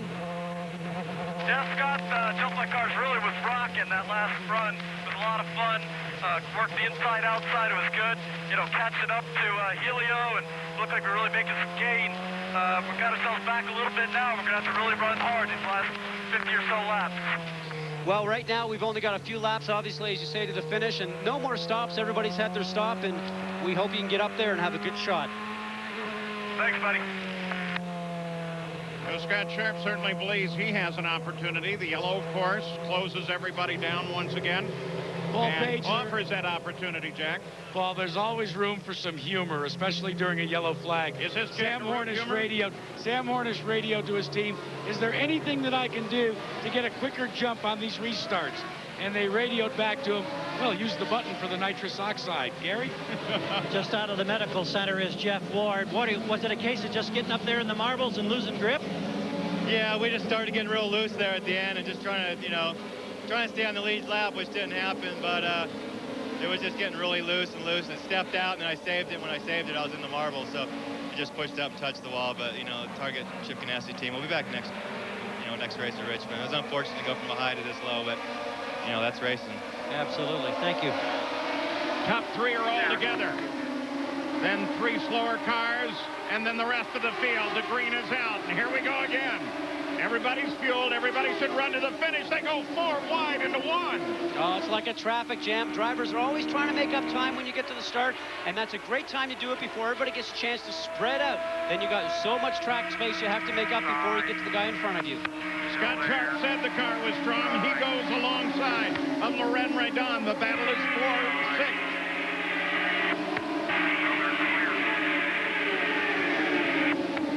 Paul, all these guys know that was probably the last yellow flag stop, so if they have any problems, they might have to come in underneath green. They know that this is probably a run to the end. You can't waste any time. Let's forecast a little as we continue to watch Radon and Sharp. If the yellow came out again, we've got 171 of the 225 complete, 54 to go. Would you go in for tires? Well, it depends on how the car is working. If your tires have got completely off, you might take a gamble on it, but everybody certainly has enough fuel on board now to make it to the end of the day. But a fresh set doesn't mean that much. Well, a fresh set could mean a big difference if your car's not been working well and you've used the tires up. But these Firestone tires are so good, I can't believe that you have an opportunity that you need to change them. Yeah, on the other hand, you don't want to give up track position if you don't have to. No, especially you don't want to. Especially under green, it would kill you. It'd put you down a lap here on this fast 1-mile track. Under yellow, it's still a big gamble. Passing here is very difficult. Paul, how good are these Firestone Fire Rock tires? Let's go back 1 week ago to Texas Motor Speedway. A splash and go for Jeff Ward with about 8 laps to go. They had some 16 laps on a set of tires, but he ran over some debris, pulled a 1/4-inch piece of the tire right off the tire. They ran the last laps with the cord showing. And guess what? Jeff Ward won. That's absolutely amazing that they held up for that. And that's the confidence that all these drivers have in the Firestone Firehawk tires here. You know when you put them on, you know you've got a good set, consistent set. There's just never any question about the tires. Gil DeFerrin ran the last lap at just under 170 miles an hour. Castroneves just over it. And Giafone has been constantly over at least 170 and touched 171 and 172 a couple of times. As you see him close in at the back of Sam Hornick. Paul, just a few moments ago, Roger Penske had been telling DeFerrin repeatedly, save fuel, work on fuel, work on fuel. Now he's just told him, fuel's okay, good job. Here comes Hornish. Hornish down to the inside of Castroneves. The battle is for second. These guys are at it again. Only this time, Giafone is right there and closing. Paul, this is a renewal of the Penske-Panther rivalry we've seen all year. The Penske cars going against Sam Hornish with the Panther car. And Castroneves and Sam Hornish certainly want to be in front of each other. They don't like seeing the guy in front of them because that certainly means you're going to lose points for the championship. And don't count out Felipe Giafone. His team has been working the radio overtime, just urging their driver on, telling him he's doing great, to keep it handling just in the groove where he's at. He keeps saying, you can win this thing, you can win this thing. And Felipe Giafone responds by keeping his foot buried on the throttle.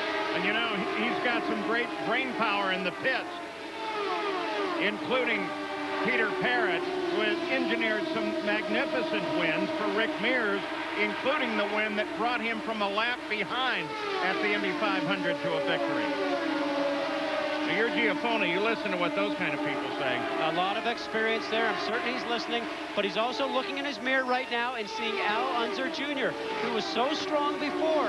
Obviously a two-time Indy 500 winner, but we've talked about Al before. He's back, he's fast, he's renewed, he's fit, and he's so eager to win a race, and you could see the disappointment last week at Texas when he finished second by just a few feet. Back at the front of the field as traffic in the person of Vittori. First, second are passed, all three are passed. It was no factor. Torrey's way off the pace there right now. We talked about it earlier. Brian Barnhart wants those guys on the bottom of the racetrack, allowing those guys that are faster to go up around the high side. Torrey must be having a big problem with his car because he seems to be high and then low and all over the place. You know, Brian Barnhart, who directs race control, said something interesting after the Texas race, and that was that a year ago he was so furious because everybody was slamming and banging. You remember clearly the Eddie Cheever quote about how bad that was and how dangerous that was. And this year they've come this far, and he last week at Texas had no complaints whatsoever with anybody despite an incredibly competitive race. Oh, Paul, you think about how fast you're going around the racetrack. Even at this particular track, 170 miles an hour average right now, topping out about 180. There can just be no room for error. You can't do what some of those guys were doing at Texas the other year at over 200 miles an hour. You have to respect your fellow drivers, and those guys are putting on just great shows now since they've done that, and all the drivers are out there having a lot more fun, not worried about getting themselves put up into the wall. The Firestone telemetry for the Ford car of Sam Hornish Jr., and remember, when you see the lateral G's go up at 3.7, that's 3 times your body weight trying to push you out of the car to the right. Sharp finally gets around Barron. Barron, though, while he was in the competition at the front a while back, is a lap behind the race as the leaders are coming by. And Paul, you talk about the drivers seeing those G's, and I can tell you from experience that when you get out of the car at a track like this, or Nazareth or Phoenix, the 1-mile tracks, when you're completing the lap in just about 20 or 22 seconds, you put your feet on the ground after 200 or 225 miles an hour here, and your feet are on the ground, although you feel like you're still going around in a circle. It takes you a good 10-15 minutes before you really get accustomed to just being out of the car. 8th place, Eddie Cheever Jr. now making his move to get around Shigeaki Hattori in the Epson car. No changes at the front, don't forget. Races here at Pikes Peak 3 times have had finishes with a margin of victory of less than half a second.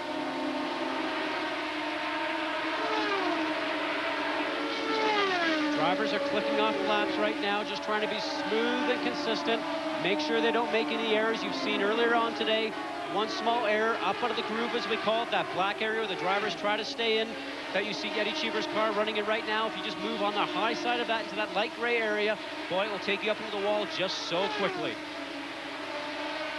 Marlboro Team Penske, first 2 positions. And then a Panther on the prowl in the person of Sam Hornish Jr., who has said a number of times this year that it's almost a personal thing between him and Marlboro Team Penske. The very eloquent spokesman of the series, Eddie Cheever Jr., 98 Indy 500 winner.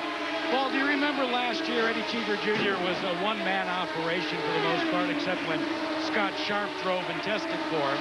Well, this year he expanded to include Thomas Scheckter, and he said his small band of pirates became a very organized Navy.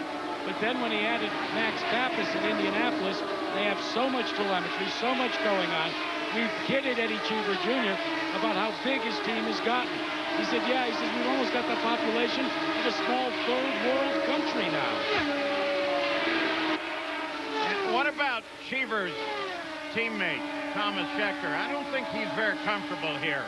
He's right now 3 laps behind the leaders, running 17th. Earlier today, he told me, Paul, that he had never had so many close encounters with the concrete before in his life. He said this track had not necessarily had him smooth, but it was probably the most difficult track that he has driven on thus far in his rookie season. And a significant statement for a guy like Scheckter. Paul, we should also throw in the mix when you consider that he led, what, 85 laps at Indy, over 100 laps at Texas. And again, when I spoke with him right before he got in the car, it was the first time this season that I caught a tone of doubt. Speaking of Scheckter, right now he has a very hungry Scott Sharp, who just got around Ray Dawn, and now Scheckter is just gone. Sharp is just gone. Ray Dawn now has to deal with Scheckter, and he's got him. Sorry, Gary. Just saying that it's the first time this year that I've experienced any sense of doubt from Thomas Scheckter. He's been so confident, so strong. I didn't feel that way in talking with him just prior to the start of this race. Gary, absolutely, because he's a guy that has the utmost confidence. He reminds me a little bit of Juan Montoya when he was in the cars, because he certainly is a guy full of confidence. But if he has a hard time with this track now, think of our next race at Richmond. That's another unforgiving track with a lot of wall around it. Remember last week, Scheckter had the problems with his radio in his helmet? Well, when he went out to the pits to get in the cockpit, he brought 2 helmets. He put them on and he kept saying, like the old commercial, "Can you hear me now? Can you hear me now?" That was Richie Hearn getting past Scheckter, and here comes his Boston teammate coming by. Scheckter is definitely well off the pace. He's been turning the last couple laps 15 miles an hour slower than the leaders. Paul, I can tell you from having that experience sometimes at different tracks, it makes for a very long day for a driver. You look and you see how many more laps you have left to go. For instance, another 27 laps, and that can be a long time. It's no fun for a driver right now when he's going around there just trying to keep the car on the racetrack and stay out of everybody's way, listening to the spotter, telling him who's coming up behind him, and watching his mirror and trying not to make a difference in the outcome of the race. Battle for 8th now. The Harris 14 car, owned by A.J. Foyt, driven by Ayrton Dare, as he closes now on Eddie Cheever for 8th. At the same time, Sam Hornish Jr. is beginning once again to catch Helio Castroneves for 2nd. Well, you see that onboard camera and you think, well, they're back a lot further, and then when you see the outside view, he's right on top of it. And Paul, we talked a little bit before about maybe a car works better at one end of the racetrack than the other. It looks like Hornish works better right now in turns 3 and 4, where he's coming into turn. Traffic ahead, the yellow just comes on. Yellow's out. So the field slows. It looks like Greg Ray may have a problem in the power plant department. he's got a spray at the back of the car, and they're not willing to take a chance with that. Now, Paul, and he also needs to get off the racetrack, off the groove, as we call it, where everybody's going to be racing when it goes back to green flag racing, and get that car below this white line down here, which is the apron area, which is where he needs to be to make sure that he's not oiling down the racetrack. I wonder why he's being sane up there. You got a glimpse there of George Mack's car during a couple of these cautions. We've talked in the past about Radio Mac and how entertaining it is to the people who come to the track with scanners and listen to the in-car frequencies. He was apparently singing for his pit crew. So it's DeFerrin, Castroneves, and Hornig. We're under caution again, closing laps at Pikes Peak. The Pikes Peak Indy 225 on ABC Sports, brought to you by Radio Shack. You've got questions, we've got answers. Pennzoil, we're driving protection. And Delphi, driving tomorrow's technology. We are under our 5th caution of the afternoon here at Pikes Peak International Raceway and have less than 20 laps to go in this event. Let's show you what's happened so far in this 225-miler. The big story came on lap number 34 when it hailed and rained, and we brought out the red flag, and the moisture was everywhere. Racing resumed with Billy Boat in the lead, but on lap number 38, Gilles DeFerrin, who had won the pole, recaptured the top spot and has dominated so far. On lap number 70, Anthony Lazzaro in turn number 2 loses control, backs into the outside wall. He was not injured. On the 92nd lap, John Herb tried to get out of the way of Elio Castroneves, and Sam Hornish got up into the loose, brushed the wall, bringing out another caution. And most recently on lap 161, Jeff Ward crashed in turn number 4. He also escaped injury. That brings you up to date on what's happened so far, Jack. And the latest retiree is Greg Ray. Greg, what happened? Really disappointing. You know, we finally got the car settled down. We're going pretty quick. And we had an oil fitting break on the back of the car. So, you know, we had a good handling car there at the end. We went a lap or 2 down early in the race. And it's one of those days. I want to say thanks to EDS and AT Carney, but our day's short. Greg, when did things turn around for you and with this AJ Foyt team? Well, I mean, this is my 3rd race with them. We haven't got to do any testing. You know, the setups are a little bit different, and it's just getting the chemistry with everybody. But, I mean, AJ Foyt is a living legend, and I think we'll get our stuff straight, but it's going to take a little time. Good luck to you, Greg. Thanks. Let's check in with Gary Gerald, who's with another living legend. That would be Roger Penske. Roger, how do you play these last 20 laps with a question mark about the weather? Well, I think Jill says sprinkling out there. We just want to be sure we have a dry racetrack. You know, we'd like to go to the end and race like we have to, but at the moment, it's up to Brian to make the call. Right now, we still got sprinkles. Now, we heard you on the radio telling him earlier, conserve fuel, and then you were saying he's okay. Yeah, we're Was fine. there a problem we there? were a little tight on that fuel stop, trying to be sure we didn't get beat by Harnish or Elio, but I think we're in good shape now. We can go all the way. All right, thank you, Roger. Sam Hornish Jr. will come back to the flag in 3rd place. Once again, they will all be bunched together. They were going to go back to green flag racing, and then there were a few more sprinkles, and they waved off that restart. And now we're counting laps down. 208 complete, 225 the scheduled distance, only a mile around. It'll go like blazes when it actually does, and nobody can afford to miss that restart. It's all momentum.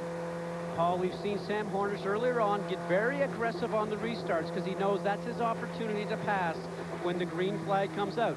Now, the rule states that as soon as the green flag comes out and the green light comes on, you can go back to racing. And on a restart, you do not have to wait to get to the start and finish line before you pass the car in front of you. That's why you've seen the drivers try to get underneath the guy in front of them, coming off turn 4 to get a run going down the front stretch into turn 1 itself. So wait to see on the restart here what's going to happen. I bet you will see a very aggressive Sam Hornish Jr. trying to get a car in front of him, or maybe even both the Penske cars. Well, they do have one slower car that's up there between 1st and 2nd. That's George Mack, just ahead of Elio Castroneves, back down to the pits. Well, yeah, and George Mack, we understand John Barnes is going to give way so that Sam Hornish can get up in the fracas. Well, I think, you know, we'll just have to see what happens when we get there. He was going to talk to the spotter, and they were going to try he was going to try to go low, and then we're going to try to pass him on the outside, but he said he couldn't hold his car down there, so we're going to have to go on the low side. So we'll see what happens. Yeah, well, talking about seeing what happens, does the Pennzoil Panther team have what it takes to get by those two big red machines? I don't know. We hurt ourselves during the pits and on the last pit stop and cost us position. It won't happen again. Green flag is next time. Bye, fellas. The signal for one more lap back to the green. You've got this three-car battle for the lead and a little bit of intervention in the person of Billy Boat. And then you've got Felipe Giafoni trying to hold off Unser Jr., Sharp, and Radon. We'll watch the restart from on board the Pennzoil Panther car of Sam Hornish Jr. And Paul, when we come back to the restart, watch Sam's right hand right here. He's going to be taking it off and going to the gear lever, which is right down in this area here, to change gears as they go up through. You'll see the lights come on the dash right here. He can see it in his peripheral area, and he knows when to change gears. The lights are on. He goes for another gear. That was a slow shift, though, I will tell you. Green flag is out. George Mack holds a position high. Castro Neves moves around him and takes up a charge on the leader. Now Hornish Jr. moves to the inside. He's got Mack. Felipe Giafoni closed very quickly. Unser Jr. working on Giafoni. This is the fourth place battle. Sharp, that move around Boat just keeps him in contact with his teammate Unser Jr. and Giafoni in that ongoing battle for fourth. Unser Jr., we talked about it before, doing a great job. Radon directly behind him. The Sharp now sitting in seventh. Only less than 20 laps left to go right now, and all these drivers are going to be trying to keep their foot on the peg, as we call it. Flat out, not to give up any time, and if there is any traffic ahead, it certainly can play a part in the outcome of the race. Scott, you were riding on board with the Pennzoil Panther driver, Sam Hornish. You saw him attempt to shift. We've just been told that he actually missed the shift, and that accounts for the slow start. Absolutely mentioned that. That was just not a very good shift when he actually got on the front stretch there. You heard the car get on the limiter, and then he hesitated just for a second. You could see the Penske cars just yank ahead of him by about 3 or 4 car lengths. Radon closes on Unser Jr. Unser Jr. still waits station right behind Felipe Giafoni. 10 to go now. Last lap by the leader, his fastest yet at 171.2. His teammate Castro Neves up there at 171.4 right behind him. And Hornish at 171.6. Now, Paul, on the restart, the 2 Penske cars, especially Gilles Deferne, a clear racetrack in front of him for quite a few laps. Maybe might not even run into any traffic if they've only got 10 laps left to go. 9 to go now for Gilles Deferne. Faster yet the last lap, up to 171.4. You heard the radio contract. Slow car ahead, so he's going to have to make sure he deals with that very efficiently. And if he does win today, I think this will be his first win in an IRL race. First through third, now pulling away. There they are all together. There's the battle for second. 7 to go.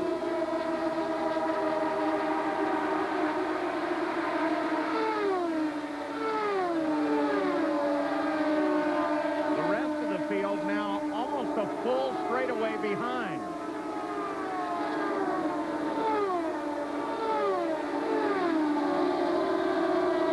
This is the time, Paul, when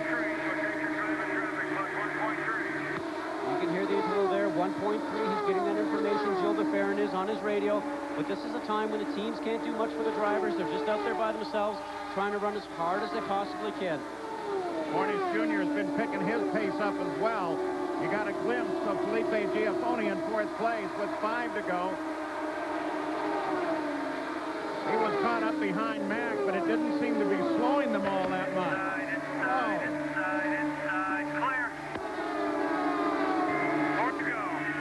Leader is going to have some traffic. 1.2.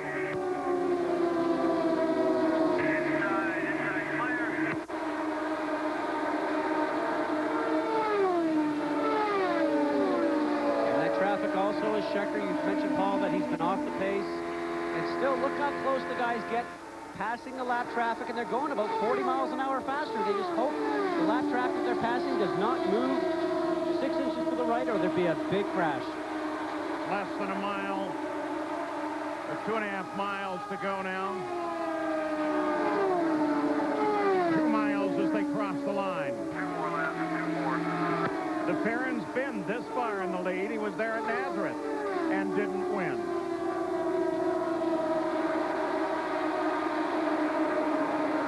A time, Paul, when the driver is actually talking to his car, listening to everything that's going on, especially when you got a bit of a lead, just trying to hit your entry to the corner, the apex to the corner, and the exit. So on the final lap now for Jill DeFerrin, looking to become the 24th different winner in the 63rd running of the Indy Racing League. Off of 4, looking for the flag. Good job. Jill DeFerrin first. Catherine Evans second. Hornish Jr. third. The whole weekend, by the way. This was your weekend, buddy. Felipe Giafoni will cross the line in 4th place, followed by Unser Jr., followed by Scott Sharp, Unser Jr., and Loren Raydon. Bob Jenkins, great finish.